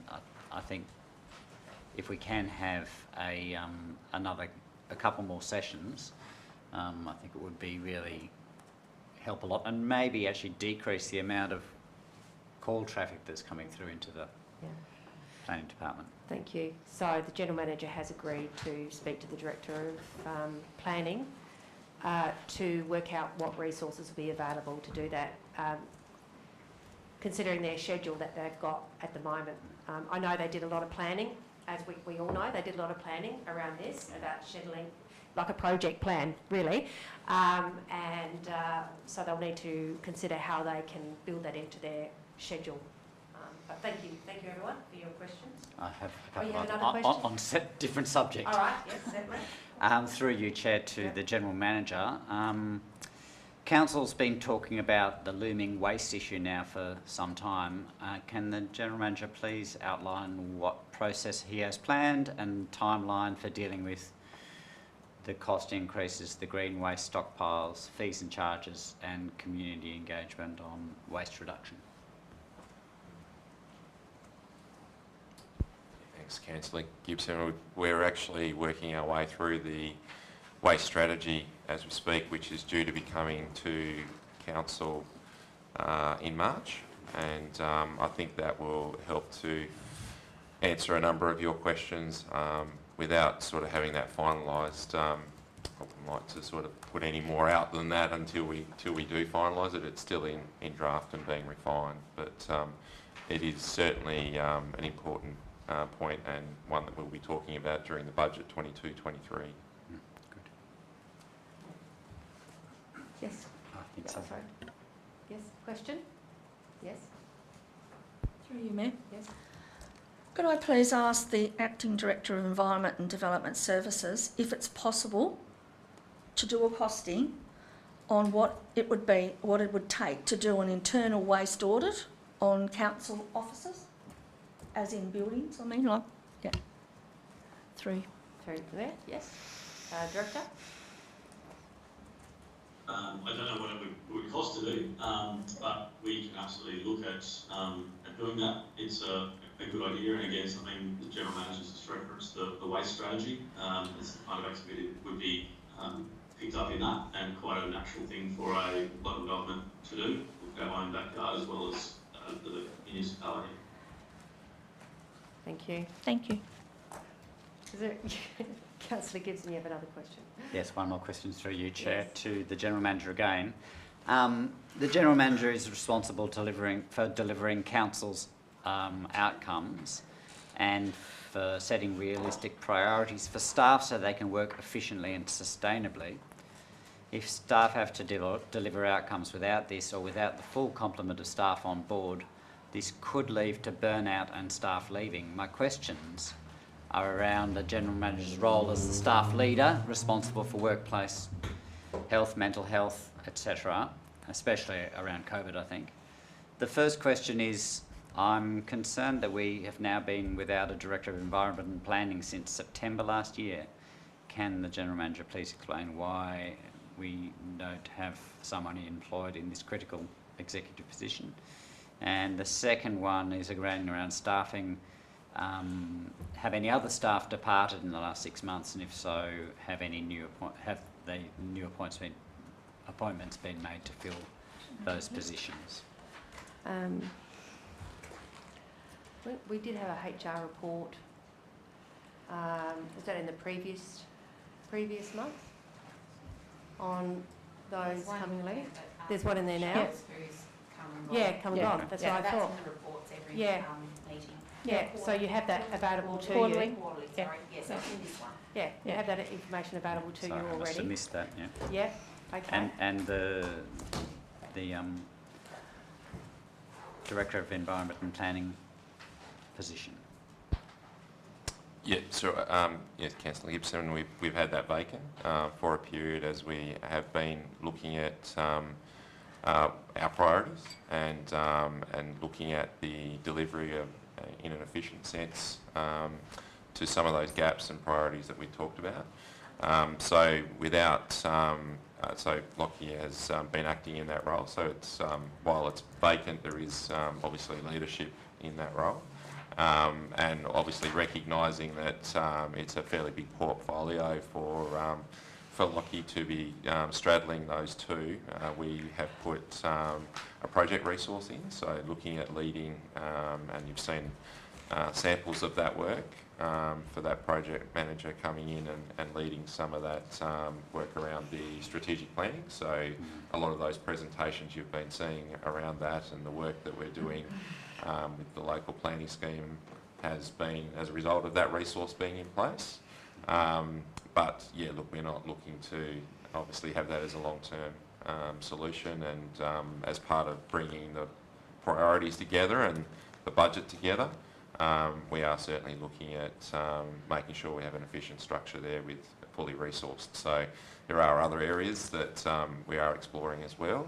And it's important that rather than putting people in and displacing them should we need to change, that we consider that with every role that becomes vacant. So it's in a holding pattern at present? We're certainly working through the needs around those priorities. So the priorities shared back on the 15th of February, we're looking to make sure we've got resourcing. So whether that be in a sense of an internal resource or an external resource through consulting or contracting, we're looking at making sure we've covered those critical priorities and making sure the resources are adequate in those areas to deliver the outcomes that we're promising the community through our annual plan. So as we make our way over the next few weeks, we'll be able to better inform you and obviously engage with those areas across our organisation to ensure that they're covered off. And my recollection was there was information shared at yesterday's budget meeting around budget bids and some changes that can't be disclosed at this point in time, but you're very aware of them and so are the other councillors. Yeah, thank you. Are there any other questions? No? All right, thank you. All right, we go to 13.3, where it's councillor's notice of motion, and Councillor Gibson. Oh yes, thank you very much. Don't take with that. Hello, Matt. Do you have anything to add at 7:44? Thank you very much. So 13.3, councillor's notice of motion, and councillors are advised that there is a notice of motion from Councillor Gibson. Councillor Gibson. I'll read the motion first. Yes, thank you. Oh, now that's a problem. I've got my updated one.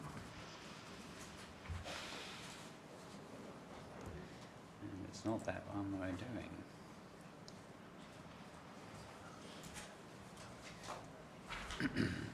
Excuse me. Council notes the seriousness of the allegations contained in the statutory declaration read out at the public meeting on the 4th of February. Council seeks independent legal advice to advise on the termination of Council's contract with Jason Brown. A special meeting is held on 9th of March so that there is time to act prior to the end of the probationary period on the 21st of March. Qualified advice is to be brought to the meeting for a Council decision on how to proceed. Should the contract be terminated, Council starts a new General Manager recruitment process and invites Jason Brown to apply. A report is brought to Open Council outlining the steps taken to rectify the flawed process. Okay, so Councillor Gibson, you're moving that notice of motion, and correct? Yes. And you have a seconder? Councillor Campbell? Yep, opening remarks? Well, it's pretty straightforward. Council's recruitment was fundamentally flawed, as has been confirmed by the Edge Legal report, the Auditor General's report, and Council's own conflict of interest management training with WLF. I think in the minds of many Huon Valley residents, Red Giant and Joanne Inches influenced the process to advantage her partner, Jason Brown, in the appointment as General Manager, and Council's recruitment panel failed to manage the conflict of interest. We saw these sentiments were strongly stated at the recent public meeting on February the 4th. New information was tabled at the statutory, as a statutory declaration at the public meeting, which indicates that the recruitment was or maybe was being arranged outside proper process. I think faith in democracy demands that good governance is followed. This is a widely agreed outcome of the Board of Inquiry. It's not acceptable to continue as if the flawed process doesn't matter.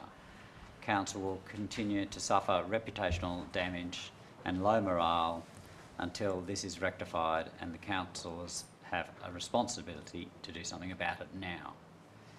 I don't see any other option other than to do the process again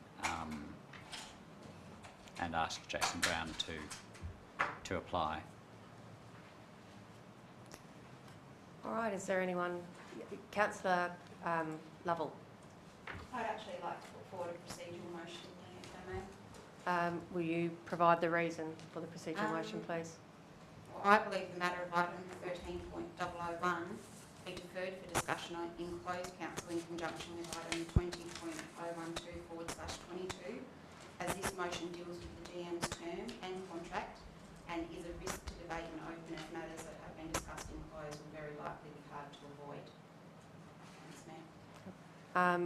I think that is a valid point.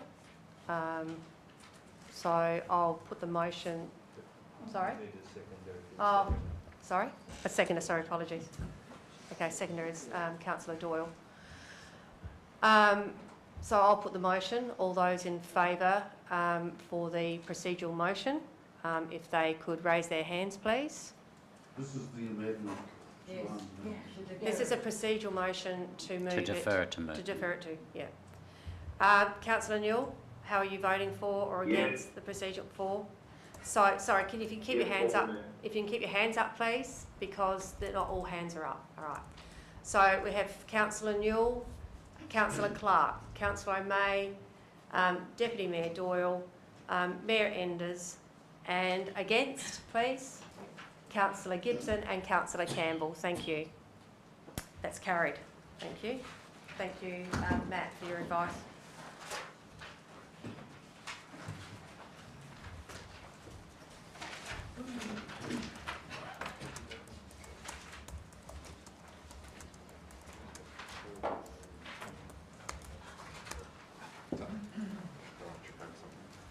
General manager in at 7:49.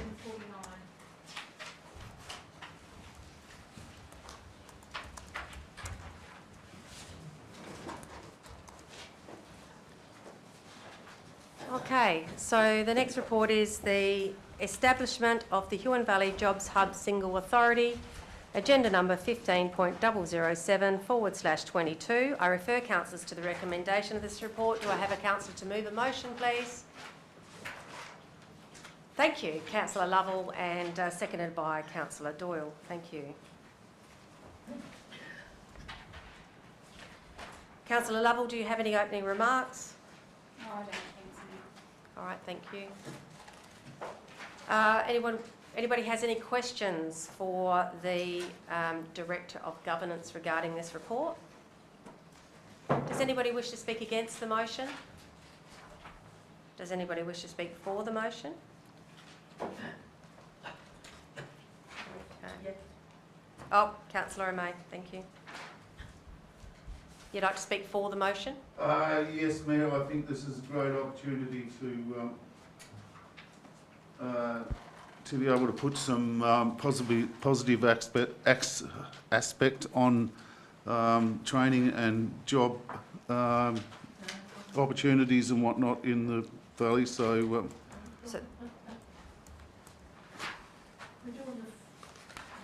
this is the establishment of the Huon Valley Jobs Hub Single Authority.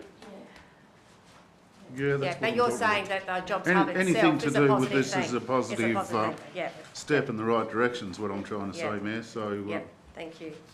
yeah, that's all I've got to say, short and sweet. Yep, sure, thank you. All right, in that case, I'll put the motion. All those in favour, please raise your hand. Mick Newell, Councillor Newell, sorry. You're for it, thank you. So that's all councillors present and the motion is carried. Thank you.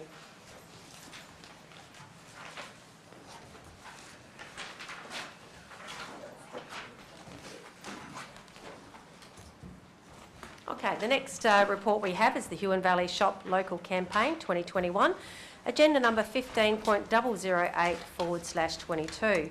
I refer councillors to the recommendation of this report. Do I have a councillor to move a motion? Councillor Campbell, a seconder, please.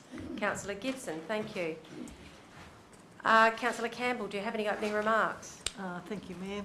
Yes, I think this was a really good opportunity to bring to the attention of the Huon Valley the importance of actually shopping local. And I think that Michelle did a really great job of pulling this together quite quickly. And I hope that the outcome was a positive outcome, you know, for our local businesses and the residents. So, yeah, great job done by Michelle. Thank you. Very good. Yes, Councillor Gibson. Yeah, I agree, and I think the statistics show that it was very effective, which is excellent. Yep. Any other comments or questions regarding that report? I just have a few comments, and very similar to what Councillor Campbell and Councillor Gibson have said. I just want to put my thanks forward to Martin as well and the team, because there's a whole lot of media team behind all of this as well. This is when you see great work across different business units. Oh my goodness.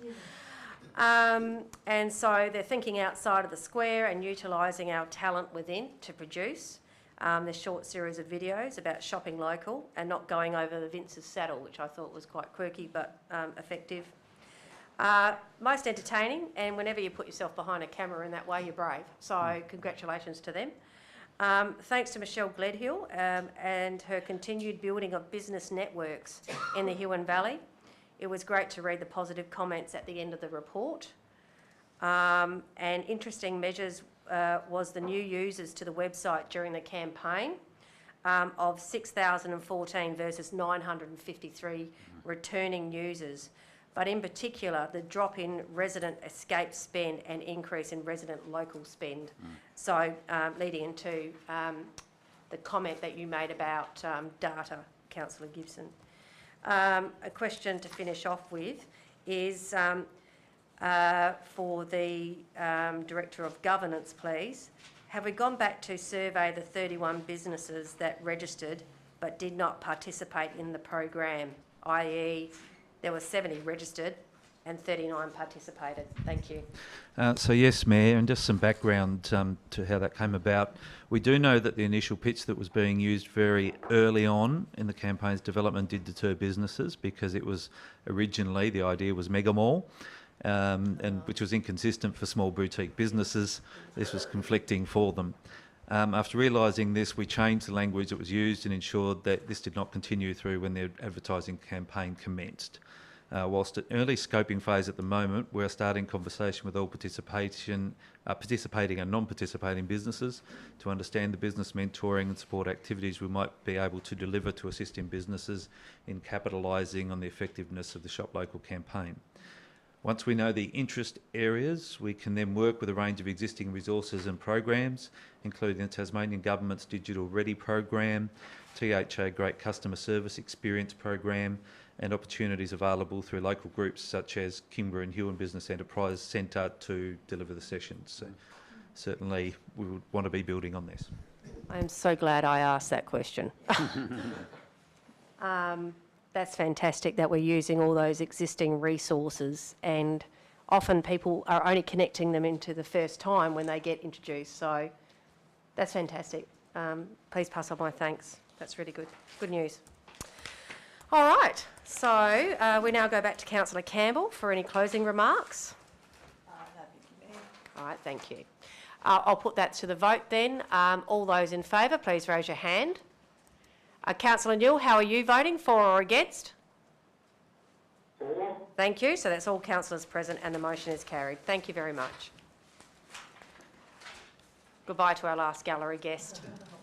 Farewell, last gallery guest. David. All right. Our next report is the Local Government Association of Tasmania General Meetings Motions. Agenda number 15.009/22.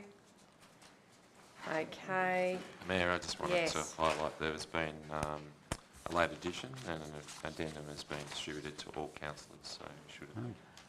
All right, thank you. Yes, has everybody got that in their hands? Now, you'll find, Councillor O'May, that there is a replacement document. All right. Yep, lovely. Thank you very much. Local Government Associations of Tasmania, General Meeting Motions, agenda number 15.009/22. I'd just like to ask a question before I proceed. Has everybody had time to have a look at the motions, please, and what the recommendations are? I have, but I was wondering if somebody could outline the changes just quickly in this. Yes, I've worked off the... That's a very good question. So I'll... Sorry? Yes, over to the Director. Through you, Mayor, it's conveniently the one document that I don't actually have in front of me. Thank you. Is this the additional item? Yes. So the addendum was circulated on Monday, which included a fifth motion from Breaker Day Council regarding differential rates for vacation rental properties. Okay. Yes, you can see that on page 4. Mm-hmm. So, Mayor, it includes the addendum and an amended recommendation. Yeah. Okay. And so the addendum is right at the very back page. Look, the reason why I have halted that point is because if all councillors are happy with the recommendations that have been put forward, we can actually pass these as a bulk, all of them together, which takes a lot less time. Yeah. So I'm going to give everybody a minute if they want to read that addendum. You'd like to read the last... Read it? The last section, which is the options for differential rating. Now I've already done that. I'd just like there's just one issue I'd like to highlight here, and that's in regards to the Clarence Council's. All right. Okay. Okay. So you have a question? Yes. Just a question to clarify before we vote. Yes. Okay. All right. I'm happy to take a question now. Yes.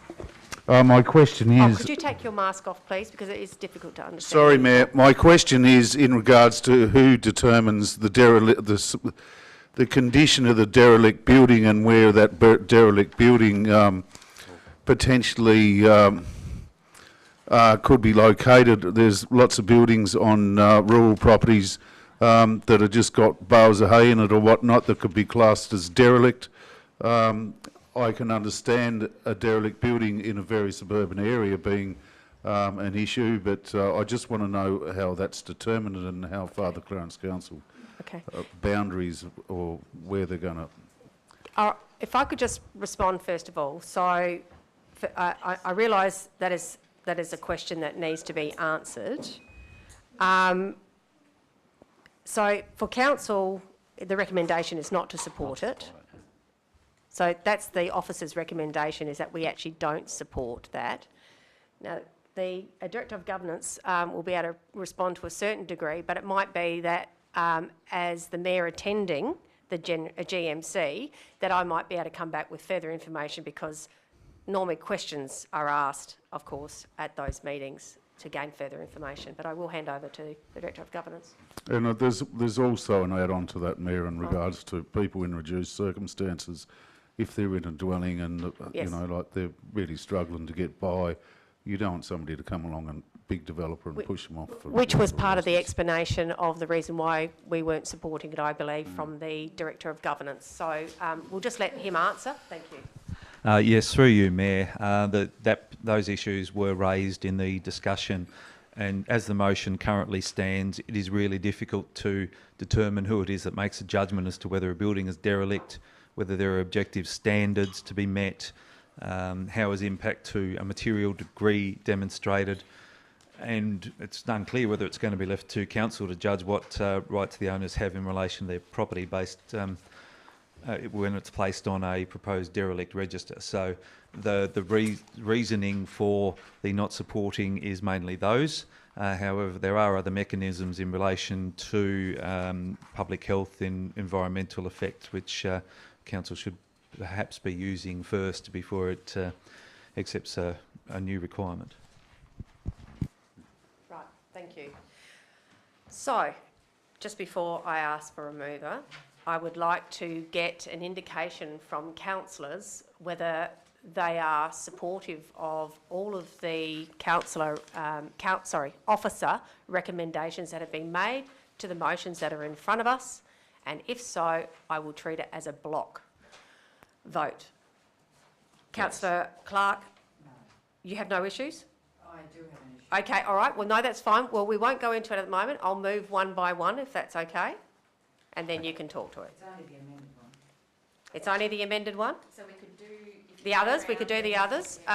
So are you happy with the recommendations made by the officer? I am, apart from what I've already underlined. Yeah, but we're not supporting that anyway. Yes. You're right, Councillor Campbell.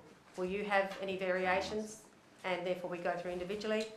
If there's more than two, if there's two, I'll do them individually. Yeah, probably there is one that I'd like to... That is different to what? Oh, what one are you? I'm looking at the last one. The proposed amendment. The proposed amendment. Is that yours Same too? one, yeah. Okay, all right. I support them all. Okay. I support them. Councillor Newell, do you support them all, the motions, as in the officer's recommendation?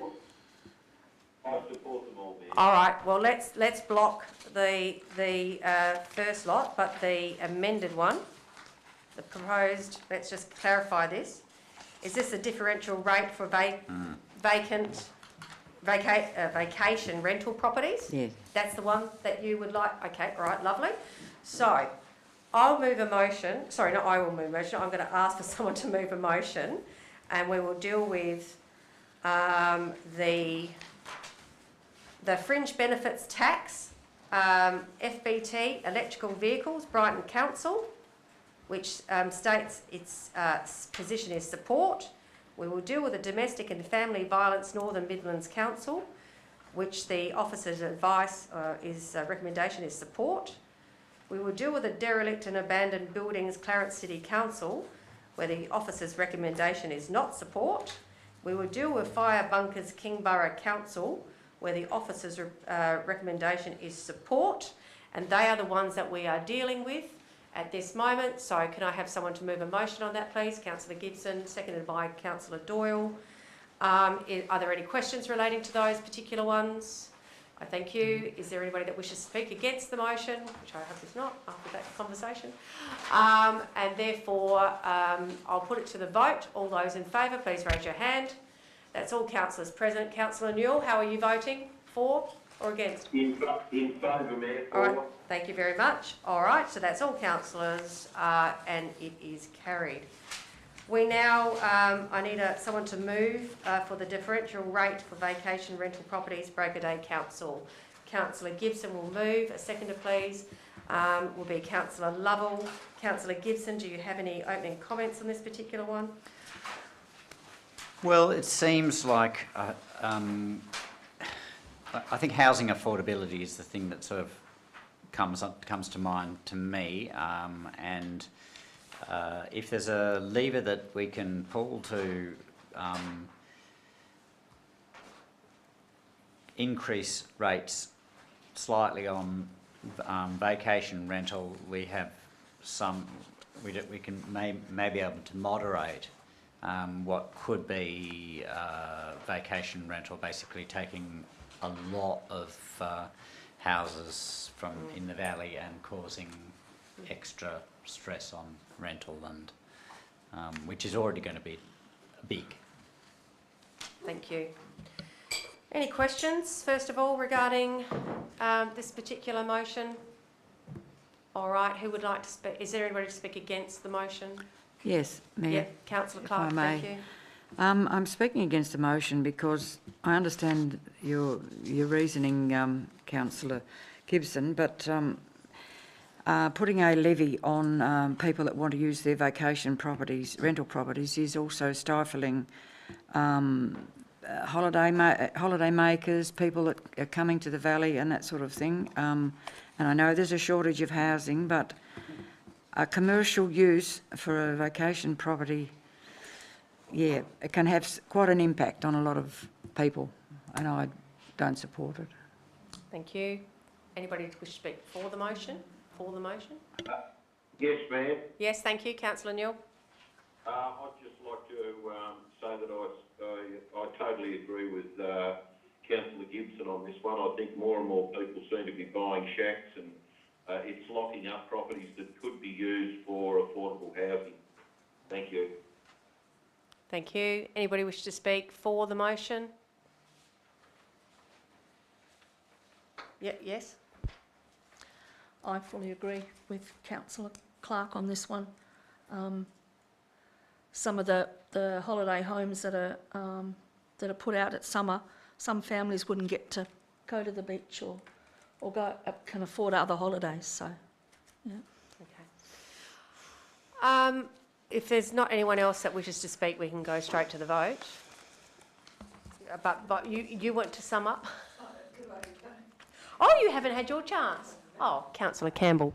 Yes, go ahead. I would like to agree with Councillor Clark and Councillor Doyle. I know that for a lot of older people, they want to convert a property that not been shared into something that is used. Can't hear anything, sorry. Oh, your microphone? Oh, yeah. Oh, so Councillor Campbell will start again. She didn't have her microphone on. Thank you. I was just saying that, there are a lot of older people who are trying to earn a little bit more income with their property. And I think to put a commercial value onto the rates, I think would be quite an imposition, because often there's a lot that people have to do to convert something into, like certainly a lot of the planning costs. And I just think if we're going to encourage people to come down and we want tourists, and I don't think that these places are actually meant for affordable housing. I'm very, very passionate about affordable housing, but I don't think we should be penalising people, who are actually providing a service to the valley by bringing tourists down, because that's one of our biggest drivers in the Huon. And if you take that driver away from people, they'll just pull out of because the costs become prohibitive. And I think we should really consider what we're trying to do here, because, you know, for a few places that might be considered commercial because they're an Airbnb is lacking in a bit of foresight, I think. So that's why I'd vote against the motion. Thank you. Thank you. Just before you close, I just have one comment, and that is I actually support the officer's recommendation. I do know people that have got Airbnbs, and they normally add on the extra cost onto the fee that they charge the person that's visiting. So they're not normally out of pocket. It is something that they charge on top of the fee. So that's only my experience with people that have got Airbnbs. Their cost recovery model, they all have cost recovery model. Well, not they all, sorry. The people I know have got cost recovery models. Okay. All right, so over to Count. You got a question? I want to close. Oh, sorry, my apologies. Did I not have you? Yes, it was you. And yes, sorry, I was looking at Councillor Clark. Sorry, can I just have one more? Sure. Apologies. That's what I do when I change things. I just wondered how would councils, how do they intend to monitor the people that actually do rent their properties out for vacation care, for vacation, may only rent them out for a couple of weeks a year in the summertime. They don't declare it. So it's only really, what we're looking at is probably the actual commercial ones that are, just through you, somebody clarify that, please. Through you, Mayor. So if you have a look at the 3 dot points at the bottom end of the addendum, it does raise practical issues associated and with the motion that's presented and what may be achievable. There is arguably the ability for the Valuer General to actually classify the land as part commercial, part residential, which would then address the issue of rating. The difficulty that council will have in relation to certainty as to whether a property is a vacation rental or not is there, and that's certainly recognised, and that's an assessment really for the Valuer General. And as I say, the simplest approach would be the Valuer General to review codes, land use codes for the uses. The difficulty is that there is a disparity which was created when the Airbnb legislation came in. So those people who had gone through very extensive planning exercises prior to that, many had been rated as a part commercial use, and then once Airbnb came along, people didn't have to go through the expense of planning, and they weren't being rated as a commercial use. So I suppose the two parts of the motion is supporting in principle the motion, but it really is mainly the proposed amendment that is stated there, that Legat request legislation be amended to empower local government to levy differential rates for properties used for vacation rental, or that the Valuer General is required to apply a commercial use code to vacant rental properties. So it's giving a potential another answer, but it's a matter for councillors. I just wonder if there's a way of making it a bit clearer though, vacation rental for longer than a certain period of time. Is there, if it was a permanent vacation rental, can you understand what I'm saying? Not just every couple of weeks, once or twice a year, because a lot of people do that. Can I have a word there? Sorry. Just if Councillor Campbell was just started, let her talk, and then I'll go to you if that's all right. Thank you. That's okay. I know you can't hear. Yep.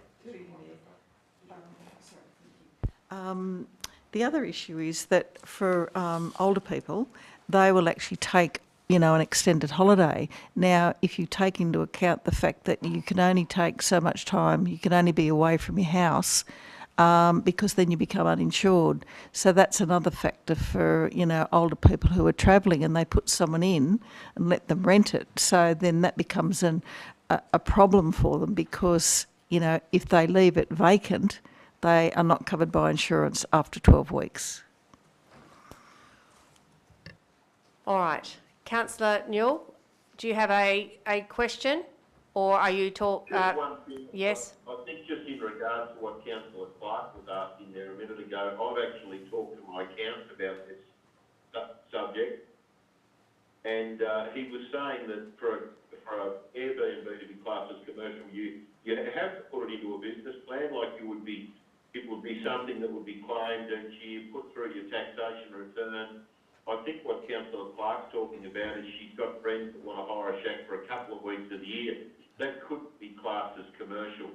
I think you'll find that there is income levels. I think it starts at $20,000 before a property can be classed as commercial, and I think that's what they're talking about. A lot of Airbnbs are rented out for most of the year and earn a lot of income, and I think this is what this legislation is aimed at. All right. Look, if it's not remarkably different, the question, or then I would like to move on from this and get a close from Councillor Gibson. I understand that, Mayor. My personal view is it's a basic invasion of your freedom. I mean, if you want to buy a property for a choice, or if you want to do, as Councillor Campbell has said, go away on holiday and get somebody to come in and live in your house because they're going to look after your pets. Whatever, there's a lot of different variances on this topic in my view, so I just don't believe that is a healthy subject that we're proposing to endorse, because it creates a separate class. It's another rule or impost on people's thank you. Civil liberties. Thank you. All right, let's go to Councillor Gibson for a closing comment. Thank you. Very briefly, I mean, I think that Hobart, you can see the trouble they're having with Airbnb, and I think that's going to come down here like a train. I think that Councillor Newell's absolutely on the money, that it does have to be a commercial use to be regarded as a commercial property, so that relieves the issue about small uses of your property for while you go on holidays, etc. And the general idea is that it empowers local government to levy different rates. The way that's done is really up to us as a council and councillors in the future. So I think that the mechanism should be there so that we can levy different rates. Thank you, Councillor Gibson. So I'll put the motion. All those in favour, please raise your hand. And Councillor Newell, how are you voting? For the motion, Mayor. All right, so for is Councillor Newell, Councillor Gibson, Mayor Enders. Against is Councillor Clark, Councillor O'May, Councillor Doyle, Councillor Campbell, Councillor Lovell. And that means that the motion has failed. Thank you. Are you happy with that? That's all right, Matthew? You've got what you need? Through you, Mayor, the council doesn't have a position on that motion. Yep, thank you. I know exactly what to do then.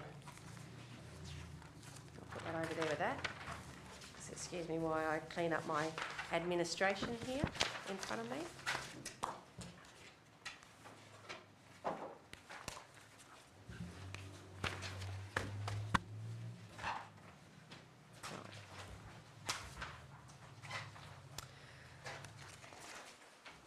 Thank you, councillors, for that discussion. Thank you for that, Jason. All right. The next report we have is the financial report, number 16.002/22.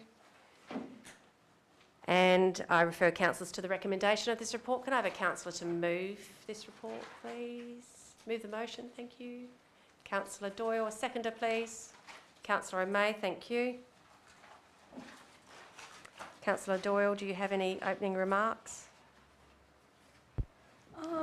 Through you, Mayor, just that we have discussed a lot in workshops, and it's all there for plain to see that definitely our medical centres have caused a bit of an issue, but it's not just of that fact, it's what they've had to do with COVID, with all the things they've had to do at Dover. It has put a big cost onto the council. So yeah, no, that's all, Mayor. Thank you. Are there any questions for the Director of Corporate Services before we move forward? Yes, thank you. Thank you, Mayor. Yeah, just I do have a question regarding the projected loss of 997,000 is a big jump, and I know it's been explained there, but is that just a question? Is that because previous years that hasn't been looked at or discovered, or it's only just come about? Sorry, you're referring to the items that have been listed as unfavourable? Notable variances. Yeah, the yes. notable variances. Yeah. So would you like just an overview from the Director of Governance regarding around those items? Yes. Did I say corporate? Sorry, corporate services. Sorry, David, you are required, not Matthew on this occasion. Thank you. I'm quite happy for him to take the question.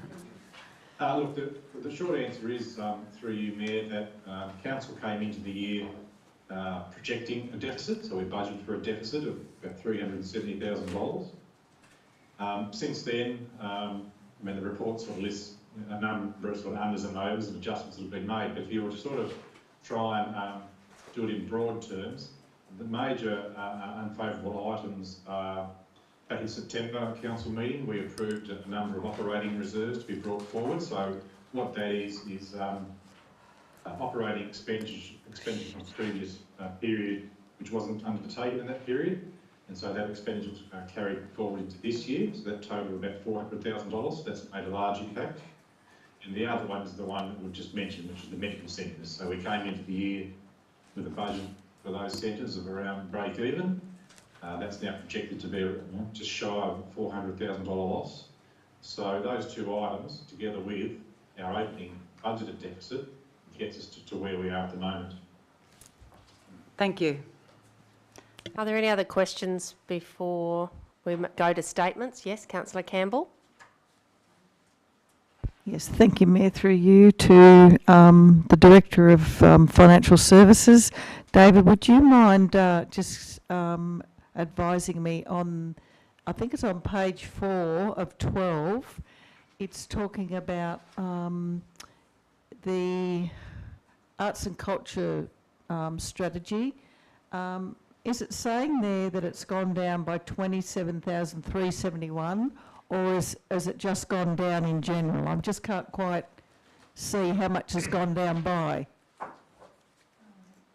Yep, so that item there is an example of the very thing we were just talking about, which is those reserves. So that entire note there, note Q, lists 12 or 15 probably line items there. Yep. If you add all those up, that's the $416,000 of reserves that were carried forward that we've just been speaking about. Yep. One of which was in relation to arts and culture. Yes. So $27,000 expenditure that was going to take place in prior periods didn't, and so it's now going to take place this financial year. So that gives rise to an unfavourable variance this year. Okay, thank you, David. Thank you. Any other further questions? Councillor Newell, do you have any questions at this stage? Sorry, Councillor Newell, do you have any questions at this stage? No, Mayor, sorry. All right, that's okay, thank you. All right, is there anyone to speak against the motion? Is there anyone to speak for the motion? I just have one request, actually. So item 9 of this report and the operational report by department, page 2 of 12, as previously resolved by Council not so long ago, we talked about meeting quarterly or as the need arose to discuss the finances of the council. I'm feeling like because of the marked increase of unfavourable variances and even the favourable variances, which are some are sort of higher, quite high, which I know you explained to me, the land sales is packed into one of those, and I understand that. But I'm feeling like it's that time to sit down and just review the budget, sort of that we can select cost centres, for example, that we want to get a greater understanding of, not only just at what they are like at this pinpoint in time in March, but get a better understanding of those projected through to the end of the financial year. So my request is that we were planning to do a meeting anyway, but can we bring it into the March period, please? Thank you. Yeah, more than happy to, Mayor. So I think I've explained before that we sort of tend to do these budget measure-ups sort of quarterly basis. Yes. And it certainly wasn't, and which is what has happened here. Yeah. And it certainly was my intent to sort of be available to councillors for the very thing you've just said. I am expecting some more variations to come through this month. We didn't get them all through this month, so I did make the decision that I might be better off just waiting a month. So I'm more than happy to do that, make myself available for anyone who would like to meet with me. We'll go through those variances, any questions you may have. Always remembering that we're available at any point in time to answer any question you may have. So it doesn't need to sort of wait for one of those occasions. You can contact myself or the General Manager at any time. Yeah. So that would be resolving then to have a meeting scheduled for the month of April, is that correct? Is that what I'm hearing? So for all councillors as a quarterly? In the month of March. Oh, we will? Okay, lovely. All right. We'll do it next month. Oh, of course, we're in February. My apologies. It's only a couple of days away. Thank you. Thank you very much for that response. All right, Councillor Doyle, do you have any closing comments? All right, lovely. I'll put it to the vote then. All those in favour, please raise your hand. Councillor Newell, how are you voting? For, Mayor. Thank you. That's all councillors present and the motion is carried. Thank you.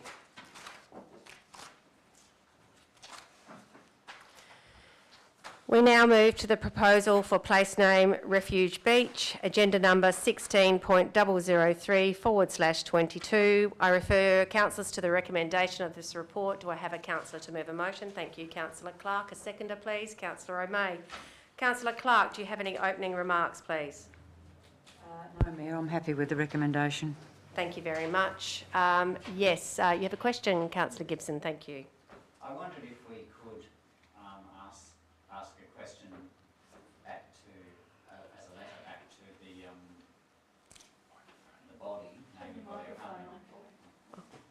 my apologies. I was wondering if we could write a letter back to the... hearing at the moment. Hello?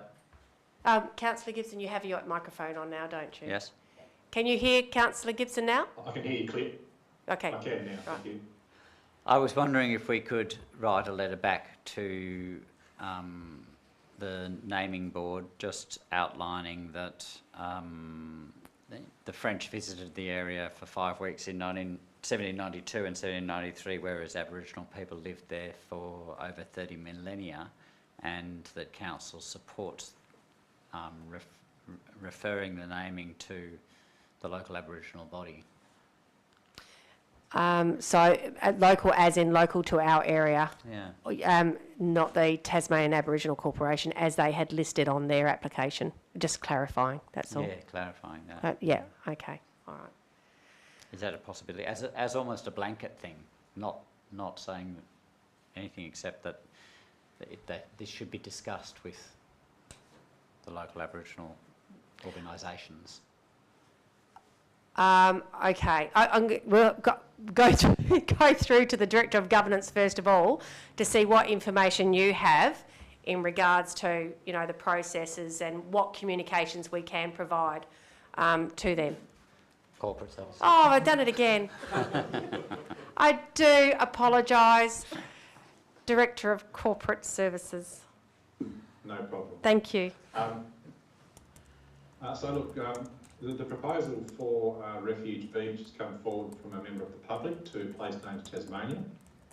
Because the the proposal falls within our municipal area. Place Names Tasmania have advised us as the council of the proposal, and so we're now in a position where we've been invited, should we so wish, to make a submission in support or against or no submission to the proposal. In terms of going back to Place Names Tasmania, I'm really in your hands as to what we would like me to do. We can go back with a letter if that's the will of the council. If that is the will, I would just ask the reasons for that and what you'd like us to say, just to be sort of clearly articulated, either in the minutes or perhaps separately circulated. Because we shouldn't really be making things up on the spot, you know, as in meaningful content, perhaps it could be a combination of work of some of the councillors, because it is a council position. It does link in very well with our reconciliation action plan about recognising, you know, sites of significance for Aboriginal people, and we all have been in receipt of correspondence from the South East Tasmanian Aboriginal Corporation today that state that they are going to be that they are doing work in this area already with Parks and Wildlife about identifying areas in the Huon Valley. So I suppose I have said to them that, as always, as I do to any community group, if they are doing something that very much aligns with any of our strategies, any of our plans that we have or our policies, that we are always open to providing a letter of support. But I do agree with you, we need to be very detailed in what we are asking, or very exact in what we would be asking the naming board to consider. So do councillors wish to write a letter to the naming board in relation to them, is it them making referrals to let the South East Tasmanian Aboriginal Corporation know? Or I'm just trying to... Yeah, I guess something like Aboriginal people lived in the area for over 30 millennia, and council supports consulting local Aboriginal organisations prior to naming. Yeah, sorry, short and sweet. Yes, thank you. No, that's yeah. Thank you, Councillor O'May first, and then Councillor Clark. Thank you. Thank you, Mayor. I see the merit of Councillor Gibson, but I understand where he's coming from, but I'm more of the opinion that we should have dual names for these situations. I believe in one or the other getting preference, or if you ask the question, of course somebody's going to take up the opportunity. So I just believe for the purpose of unification and healing in our society between mobs, that we can join and make dual representations as opposed to singly. That's all I've got to say. Thank you. I'll refer to Councillor Clark and then Councillor Gibson. Councillor Clark, thank you. Through you, Mayor, I was just going to say maybe Councillor Gibson could put in that make an amendment to that recommendation in the second part there, where it says that no submission be lodged, but to say that Huon Valley Council propose a submission, and to what you stated, and put that in that recommendation. So therefore we are making a submission, not making a submission. Okay, so the motion is for us not to make a submission. Yes. The advice from the South East Tasmanian Aboriginal Corporation is actually supportive of us not making a submission. And from what I have heard from Councillor Gibson so far and heard from Councillor O'May, it sounds like, because we should never try and guess or assume what a group wishes, we have a contact person here from the South East Tasmanian Aboriginal Corporation who would be a great contact for us to speak to about, and we already have a committee at council as well, to work through about how can we best support what they want. Now, that's certainly what I'm hearing from around the table, is positive support, but we might be getting a little bit ahead of ourselves perhaps by not sitting down and talking to the South East Tasmanian Aboriginal Corporation. Just as it forming a position without talking to them, is what I'm saying. I think this is not forming a position. This is handing it over to them, saying that they should be consulted. Oh, okay, sorry. That's all it's doing. And I suggest, I'd like Councillor O'May's suggestion, and maybe just add at the end and suggest your naming where appropriate. That was the part, probably more so, that to talk to the South East Tasmanian Aboriginal Corporation. That's all. Otherwise, we're forming up a position without, you know. Sorry, Councillor Lovell, thank you. Yeah, I just wanted to say that I'm for the motion that's in front of us, but the recommendation. But I agree that any further correspondence or whatever to the place naming, whatever you call it, sorry, we should be consulting the committee that we have and CTAC as well, and I think any other groups around that would be interested, because I think it'll have more power if we understand how far they've got or what they're putting, you know, what they're putting forward, which means we can have a better, I think, stance when we do send a letter. And we won't be taking 2 or 3 goes at it. Councillor Campbell. Thank you, Mayor.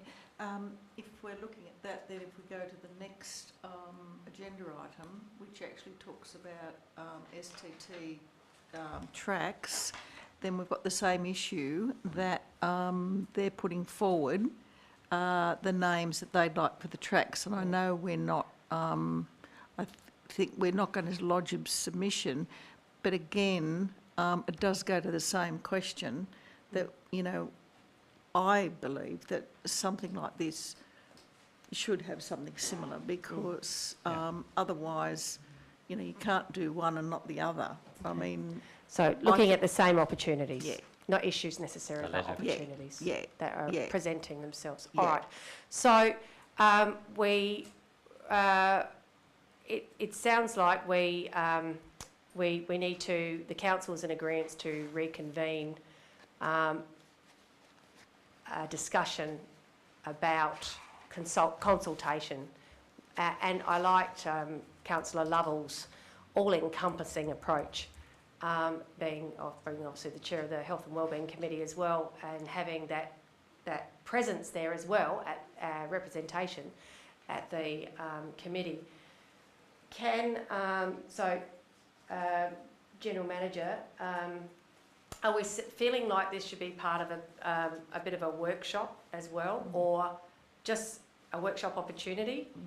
Or are we seeing this as questions that need to be answered and come back to us? Because Through you, Bear, I think you're giving, we're giving more work to the staff by doing that, and I don't think that's required. I just believe what you're suggesting, to pass it, just to write a letter and ask them to contact those Aboriginal people and CTAC and all the others, but for council not to have any part in it. I agree. I just don't believe that's necessary. All right. And I think the Arts and Culture Committee probably needs to be in on it too, because it is part of that. Yeah, definitely. You know, the health and wellbeing and the arts and culture are really all part of this, you know, this discussion. It's on the plans. It's part of the strategy. Most definitely. Yes. Okay. Sorry, Mayor. I'm very conscious that I think there's a planning date. A planning matter? The planning matter? No. This one with Place Names Australia, it's only out for a certain period of time. That's right. So whatever we decide, What act on there's very much time to act on it. No, that's David, okay. have you got time frames?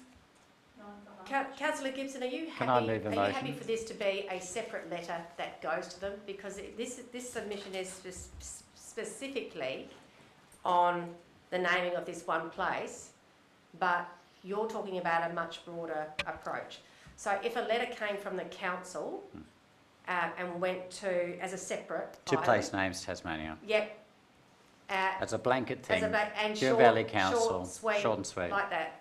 And it covers both Yeah. motions. Yeah, exactly. And you know, And it's respectful. Yep, the Arts and Culture Committee and the Health and Wellbeing Committee can work with the local, Yes. our staff committee. It's advertised up get- to the 11th of March. Yeah. Yes, so that's not fine. long. Okay, that's all right. So just to summarise, we have a recommendation in front of us to support putting no submission in. The South East Tasmanian Aboriginal Corporation support us putting no submission in.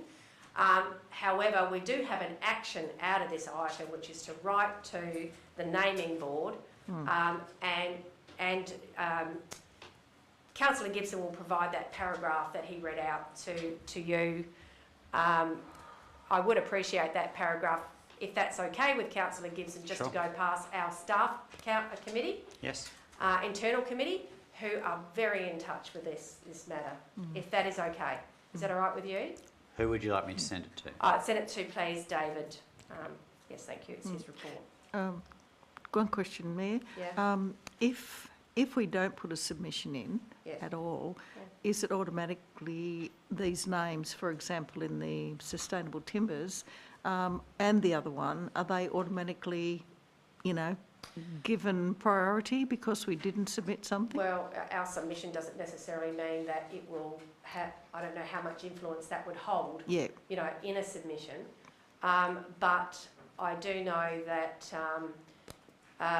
for example, the Director of Corporate Services did advise all councillors that once annually there is an opportunity for this opportunity to put in names. Yep. And I do know that the contact person who wrote to us today from the South East Tasmanian Aboriginal Corporation has been invited onto a board where they will have the opportunity, being on the board, to identify places in the Huon Valley. So all is not lost. Great, great.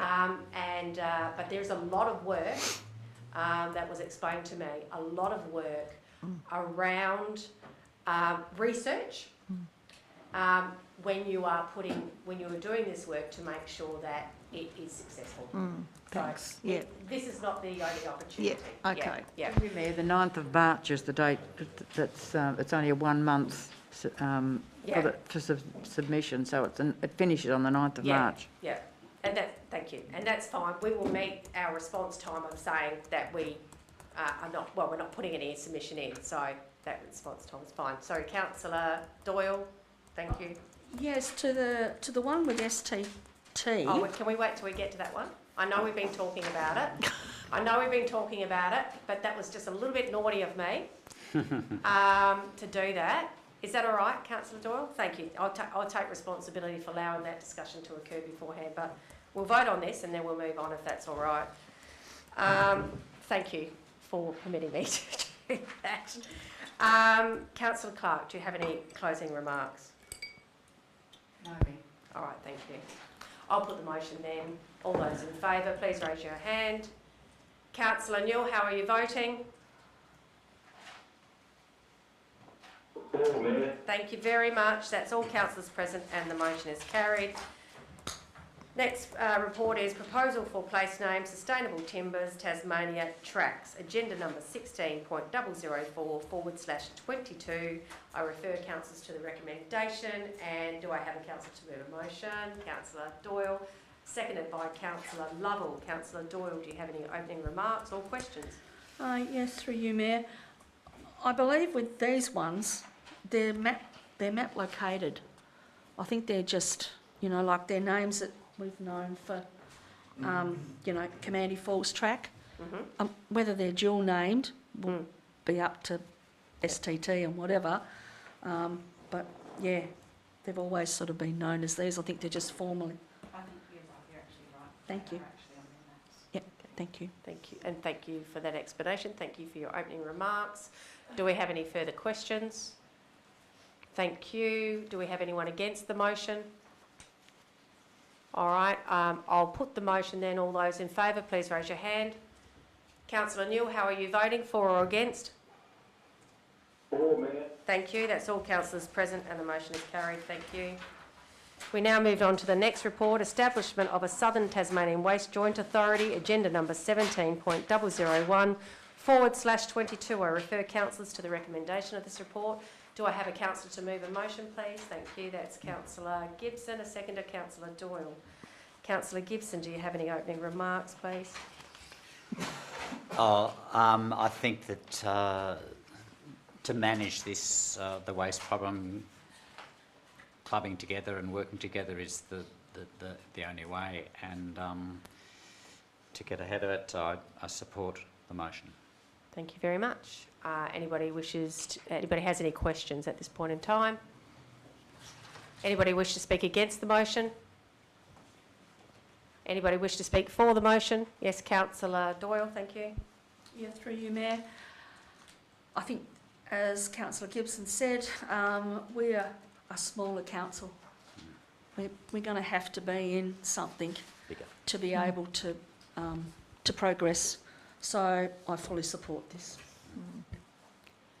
And certainly other regional authorities have been very successful in the same model. So in that case, I'll put the motion. Oh, sorry. No. Closing remarks, Councillor None. Gibson? All right, thank you. I'll put the motion. All those in favour, please raise your hand. Councillor Newell, how do you vote? For or against? For. Thank you. That's all councillors present and the motion is carried. Thank you. We now move to the allocation of funds to action planning projects for incorporation into the Huon Valley Local Provisions Schedule, agenda number 17.002/22. I refer councillors to the recommendation of this report. Do I have a councillor to move a motion? Councillor Gibson, a seconder, please. Councillor Doyle. Councillor Gibson, do you have any opening remarks or questions?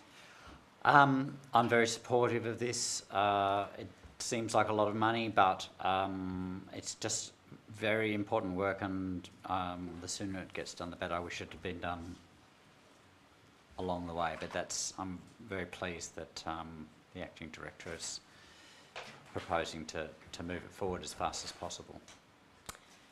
Thank you.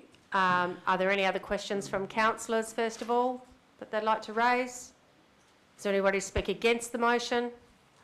Anybody wish to speak for the motion? I just can't help but say, not that I should be repeating, but councillors and officers are acutely aware of my position on the matter, and I agree this work is long overdue. Something that was championed for early in our term, and we have the support now of the executive team, Lockie and Jason and team. We have an opportunity to really get this crucial work underway, and I'm very grateful for it being identified as, agreed as identified as a priority. Thank you. Councillor Gibson, do you have any closing remarks? Thank you. No, thank you, ma'am. I will put the motion then. All those in favour, please raise your hand. Okay, Councillor right, you are, right. Sorry, Councillor O'May, are you for or against? Sorry, I need to understand. You are for, all right, thank you. Councillor Newell? For. Right, that's all councillors present and the motion is carried. Thank you.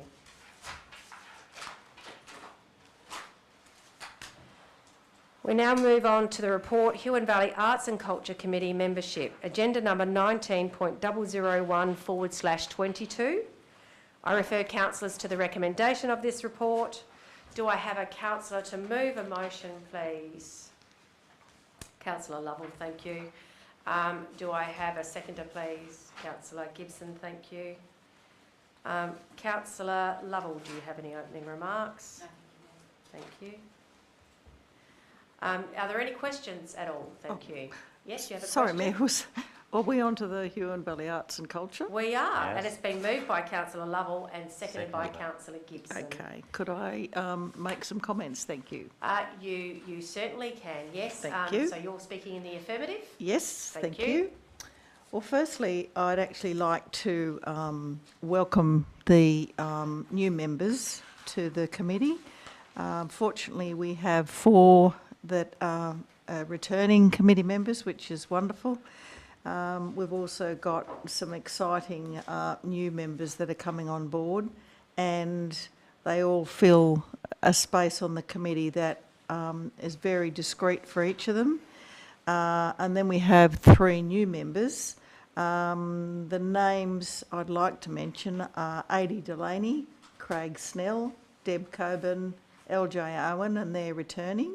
And then we have Anna Caden, Bron Englert, Glenda Stasi, Kate Scarlett, Shree Martin, James Nielsen, Jane Alpine, Peter Graham. And the great thing about all of these committee members is that they're a really good spread across the valley. And one of the things that was really exciting in January was the art box that we saw taken into Hobart. And the exciting thing about that was that there was a collaboration of someone who was an artist, someone who's a writer, and then there was a muso involved. And they really did a great job, and it attracted a lot of younger people into the space. The other thing that was really interesting was the display down at Franklin on the waterfront. And what I liked about that was the question was being asked about, you know, what's considered art. But when you looked at the history of the Franklin waterfront as a working waterfront, and you looked at all the different artists that contributed to the art box, it was really interesting because there was certain tackle that you use for sailing boats, and there was certain ropes, and it was just interesting to see that, you know, art comes in many forms. And that art box was, you know, just lovely. And for me to just get the opportunity to see what our artists do is phenomenal. So I just looking forward to working with the new group members. And thank you very much for the opportunity to chair this wonderful committee. Very good. Is there anyone to speak against the motion? Are there any questions or anybody wish to speak? Kat, if you can hear me, I'm still waiting for your lovely prints to be made into silk clothing. And if you missed out on it, you'd understand if I showed you. It's absolutely stunning work.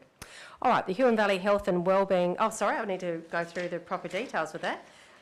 So, do we have any closing comments from Councillor Lovell? No, not unless Christine wants to comment. Okay, all right. So, therefore, I'll put the motion. All those in favour, please raise your hand. And Councillor Newell, you're voting for or against? For. Thank you. That's all councillors present, and the motion is carried. Thank you. We now move on to the Huon Valley Health and Wellbeing Committee membership. Agenda number 19.002/22. I refer councillors to the recommendation of this report. Do I have a councillor to move a motion? Councillor Lovell, thank you.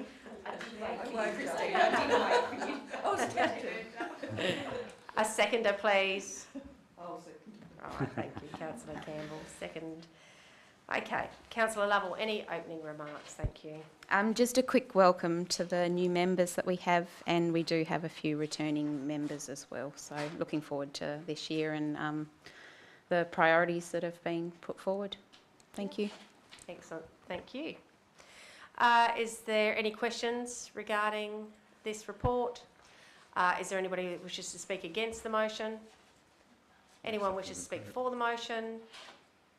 I'll put the motion. All those in favour, please raise your hand. Councillor Newell, for or against? For. Thank you. That's all councillors present, and the motion is carried. Thank you. We now go on to the next report, Huon Valley Youth Committee, agenda number 19.003/22. I refer councillors to the recommendation of this report. Do I have a councillor to move a motion? Councillor Campbell, thank you. A seconder, please. Councillor Clark, thank you. Councillor Campbell, do you have any opening remarks or questions? Thank you, Mayor. Look, I'd just like to support the transition to a youth working group. I think that will make a big difference to the youth having an opportunity to become part of a working group. I know that Mitch does a wonderful job over in the hub with the youth, and we really need to start, giving opportunities for them to get involved and have a voice, and maybe this will be a start to, just attracting them to come along and, start having some input that's important to them to council. I know that in many areas on the mainland, they actually have young committees who are a bit like a small council, and I think just sort of building people up like this, is a really great opportunity. So I know Mitch will do a great job. Thanks very much. Thank you, Councillor Campbell. Are there any questions from councillors to the Director? No? Does anybody wish to speak against the motion? Does anybody speak for the motion? Yes, Councillor Lovell, thank you. Just quickly, I'd like to put my support behind it as well, and I think with a working group, I guess it seems it might be a little bit more hands-on in activity-wise, which I think is what I heard coming out of the discussions from the youth over the years. So it was a committee, yes, but what was actually being wanted seems to be, more of an active participation in creating something and doing something. Yep, thank you. I did prep our Director of Community Development just to give us an update on this particular working group, youth working group. So, Beck, if you are able just to give us that overview, that would be great. Thank you. Yeah, thank you, Mayor. I think Councillor Lovell's actually summed it up quite well there. A lot of the feedback from last year's committee and the year before was around that formal structure of being a special committee and transitioning to a working group with projects. We're starting to see some good traction. So towards the end of last year, they identified a project that they wish to work on, and they've picked that up. They've had their first meeting last week, actually, last Friday night. I popped in for a little while, and we had 8 members there. The first project that the group will be working on is around creating an alcohol decision-making toolkit. So this was one of their projects that identified that there's a gap, and they're actually going to create it so it's for social media. So that's going to be an interesting process to follow. They've got the support of our partners with Salvation Army and Drug and Alcohol Network, Education Network, working with them as well. So both of their staff members were there on Friday night, and they're in a participatory role as well. So not in a advocacy, but working with our young members to develop a toolkit. Thank you. Thank you for that. You have a question? Yeah, so Councillor Doyle has a question. Thank you. Through you, Mayor. The age, I forgot the age. Can you let me know what that is, please? Yeah, 14 to, I think it's 24, but I can clarify that for you, Deputy Mayor. Definitely 14, and I believe it's through to 24. Yeah, that the 14s to probably 16, to me, is probably a different thinking than the, say, the 20s to the 24s. There's a bit of a gap there. I know that my granddaughter 14 would have a different, different thoughts. But in saying that, I totally understand, but I think it would be really good to have some probably age-appropriate things. Maybe other parents would let them join if that was the case. I'm not saying that alcohol is a bad thing not to talk about. It is. It's a good thing. It is a good thing, but some of that should be other responsibilities as well. So I just, would like to know all the terms and probably references for that and how Mitch is going to work it. So can I just add, so I guess the membership are looking at the young people that we had there last week and the 8 that have signed up at the moment. We do have 2 that are 14. Yep. I guess I suspect the others are between 17 and maybe 21. I apologise if I've underestimated their age when they're listening tonight.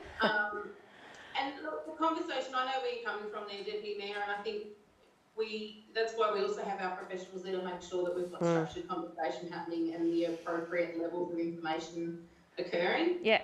And that's the key. So we don't start unsafe conversations. We don't share personal opinions and personal experiences to the level of where we're uncomfortable. So it's definitely monitored and safe space in that sense. Yeah. But we'll take that feedback on board. Thank you. Oh, that was a good way of explaining it as well, about the safety aspect. And that model, just following on from Councillor Doyle's, the youth network model, that's about also bringing, like the older ones are a bit more like mentors as well, aren't they? For like good, healthy, safe mentors. The older ones around the younger ones. So yeah, okay. Yeah, absolutely. All right, Councillor Campbell, do you have any closing comments? No, Ma'am. All right, thank you. Therefore, I'll put the motion. All those in favour, please raise your hand. Councillor Newell, for or against? For, Mayor. Thank you. That's all councillors present and the motion is carried. We now return to our planning item as the last item for open council. Thank you. Which is item 10. So I'm going to have to go back in as a planning authority. So I advise that the council is acting as a planning authority as at 9:01. Thank you very much. In accordance with the provisions of Part 2, Regulations 25 of the Local Government Meeting Procedures, Regulation 2015, the council will now act as a planning authority pursuant to the Land Use Planning and Approvals Act 1993. The report we have in front of us is the planning application for 6 multiple dwelling units at 44 and 46 Thorpe Street, Signet, CT 176 244 /5 and CT 176 244 /6 DA 227 of 2021, agenda number 10001 22. Now, we had a mover and a seconder previously, and we moved with that, same one, thank you. Councillor Lovell did move the motion, and Councillor Gibson seconded it. Gibson. Yes. No. Sorry, I missed what actually happened. Oh, what happened was that we needed to defer. Right, okay. Yeah, okay. All right. We're restarting it. Yeah. So we already have a mover and a seconder from previous. Oh. If you must go, you go. But we would like to proceed with it. Thank you very much. All right. Okay. All right. Okay. There's lots of questions to be answered, so I believe. So, all right, Councillor Lovell, do you have any opening remarks? No. Right. Okay. All right. Lovely. So what we will do, if that's all right, is we will attend to the responses to Councillor Gibson's questions, please, Director. Thank you. Thank you, through you, Mayor. And firstly, thank you to my team who dropped children washing duties and all sorts to tend to these. They are amazing. So, look, there's some detail to these because the application triggers multiple performance criteria. So the answers to this stuff are complex. So I will go through Paul's questions and cover them. So first question was that the driveway for the development is the access strip and cannot be included in the area of the lot to be subdivided. Is this correct? So the answer to this part is that excluding the driveway from site area calculations is Huon Valley Council's standard approach. However, other councils have taken an alternative approach where they included the driveway. This was used to support the application in this instance, and under that scenario, meant that we assessed it as an acceptable solution, achieving a 351 metre squared per dwelling size versus the 325 metre squared required of the accessible solution. To put the alternative to that, if we hadn't have accepted that position and then we'd excluded the driveway, that would have then triggered the performance criteria. Under that scenario, the proposal clearly demonstrates compliance on a number of those items. Would you like me to go through all those? Yeah, Paul? I think it would be good. They've gone to the effort, so yes, thank you. Sure. So the performance criteria 1 is if it's compatible with density of existing development on established properties in the area. There are multiple examples of multiple dwelling developments in the street and area. Second one is it provides for significant social or community benefit. It provides a range of affordable housing options being provided through a smaller lot size unit development. Third, the next criteria is it's wholly or partly within 400 metres walking distance of a public transport stop. Thorpe Street is within walking distance to the bus. And again, is it within walking distance, 400 metres walking distance of an inner residential zone, village zone, etc. Signet is a village zone, and this location is within walking distance to the Signet township. So it meets multiple performance criteria. It was assessed as appropriate under each direction. Moving to the next one, which was front setbacks. Sorry, I was trying to summarise the question. This related to, can you clarify if the curved section on the corner is the primary frontage, and if not, at what point it changes? And this relates to the concern about the amenity for dwelling 1 being close to a busy corner. So obviously, dwelling 1 is at the intersection of Thorpe and Toby's Hill Road. Thorpe Street is the primary frontage, as we always use the shorter boundary as the primary frontage. So Thorpe Street. The setback around that curve has actually been averaged, and that averaging means that effectively the curve sits half on the primary and half on the secondary frontage. The ultimate result of the process that they've done in the application is that they've actually provided setbacks in excess of what they're required to do. And I guess the amenity question. This is a common thing with houses that sit on a corner block. It has 2 street frontages with the fencing, etc. That's been provided there. It provides the relative amenity for that property.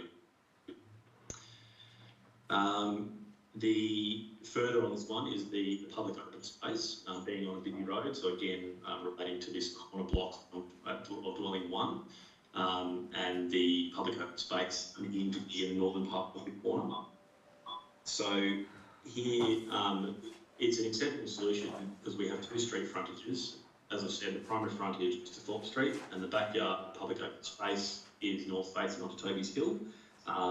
The proposed fencing in this position provides appropriate public open space and provides that amenity wide, so it meets the solution on that one. Dwelling for carport is with 5 metres back.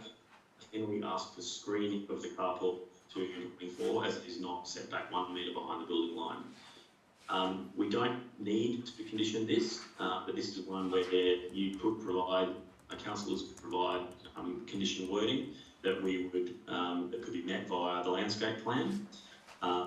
So as I move on to the last question, you can consider that, whether you provide some conditioning in excess of what we need to provide, and it would be around the type of fencing that would be provided to council satisfaction. The last question related to the retaining walls north of the site, and the drawings associated with those. What was the nature of that fence, as this will be on boundary and will be the dominant element with regard to appearance for the development. So on this one, I believe what you're referring to is fence B, which is the frontage perimeter fence, which is a transparent picket fence.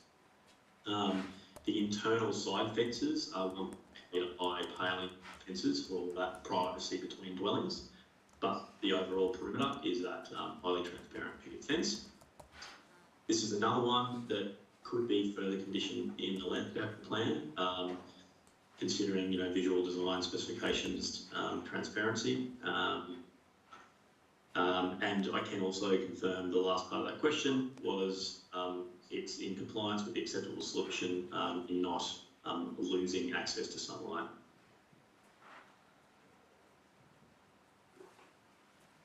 Thank you very much.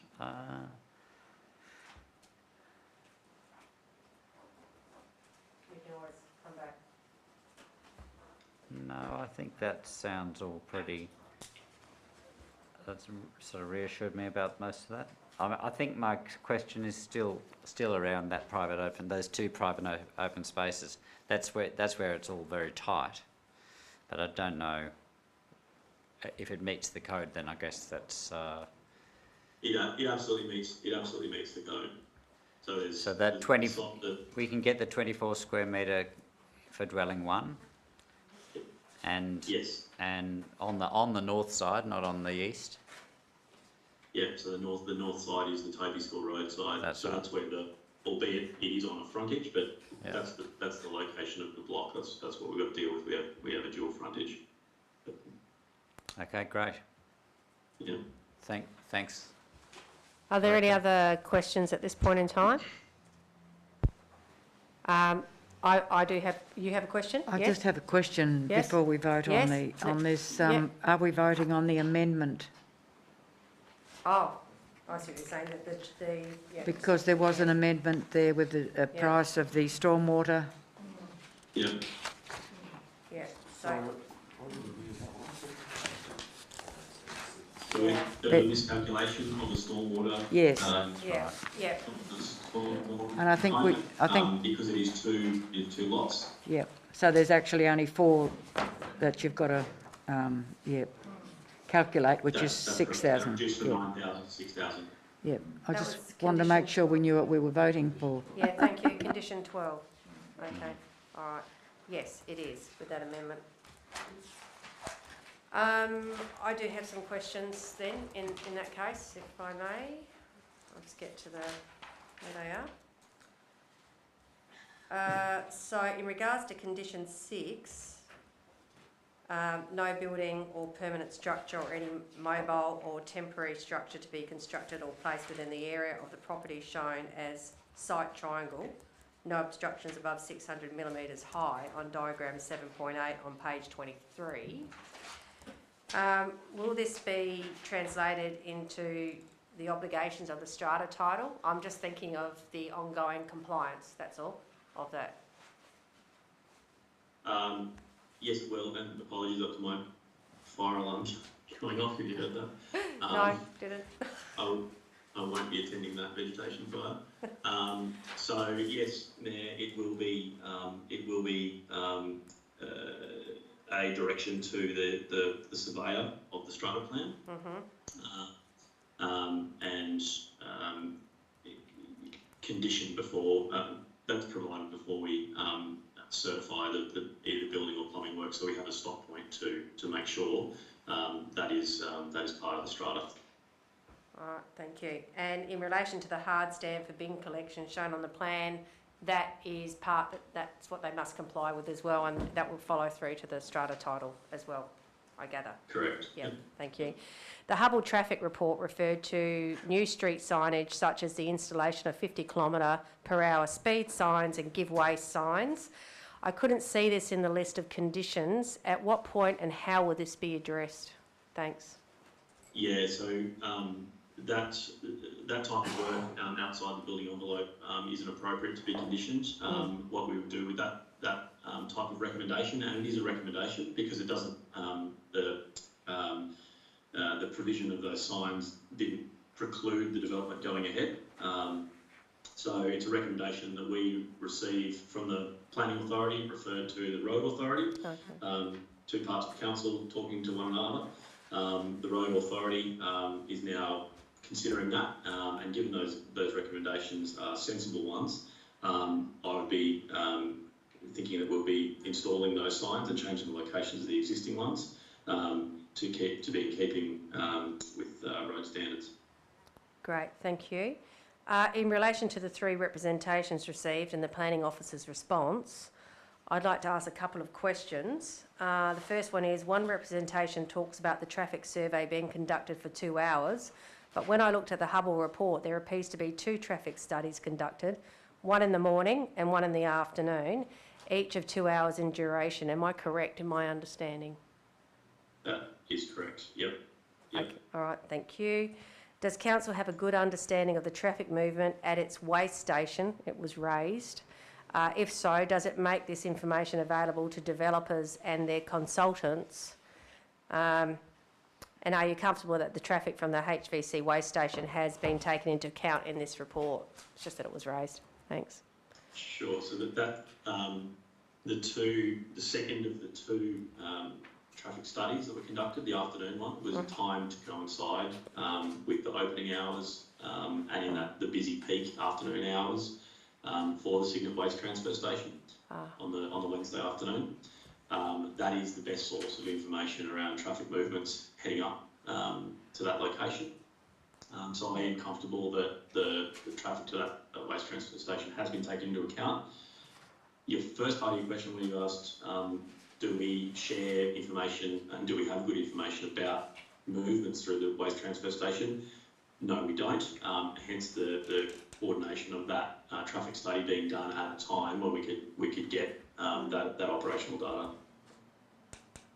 All right, I'll mull that one over. Thank you. Those matters that have been raised by representors, i.e.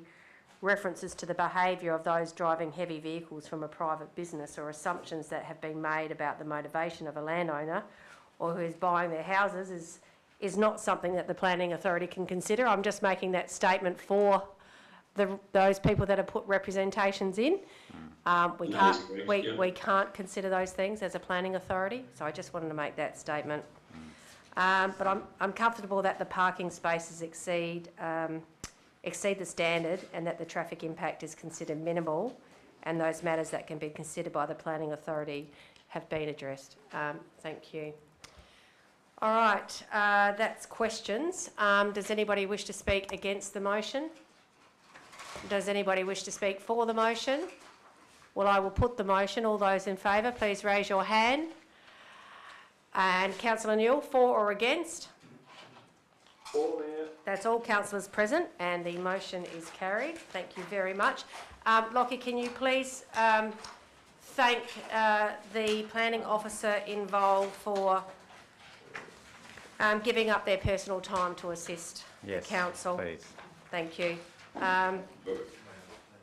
Yes, we do. Thank you very much.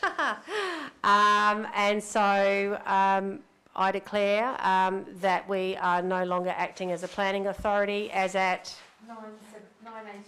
Thank you very much for that. Lovely. All right. So it's that time again to advise that council is about to go into closed. We do wish to thank the people that attended in the gallery this evening and those that were watching from home. The next meeting, of the ordinary meeting of the council, is on Wednesday the 30th of March. We will continue to record the meeting until we reach the closed session. So the recommendation is that the meeting now be closed to the public as at 9:18. 9:18. Thank you, Sandy. Pursuant to the Regulation 15 of the Meeting Procedures Regulations, to discuss the following matters, which is the confirmation of closed minutes, general reports, closed council, public meeting, closed council. Do I have a councillor to move to go into close, please? Councillor Clark, seconded by Councillor Lovell. Thank you. I will put the motion then. All those in favour, please raise your hand. Councillor Newell, voting for or against? For, Mayor. Thank you. That's all councillors present, and that is carried. And I advise that in accordance with the Huon Valley Council audio recording of council meetings policy, recording of the open session of the meeting be ceased at 9:19.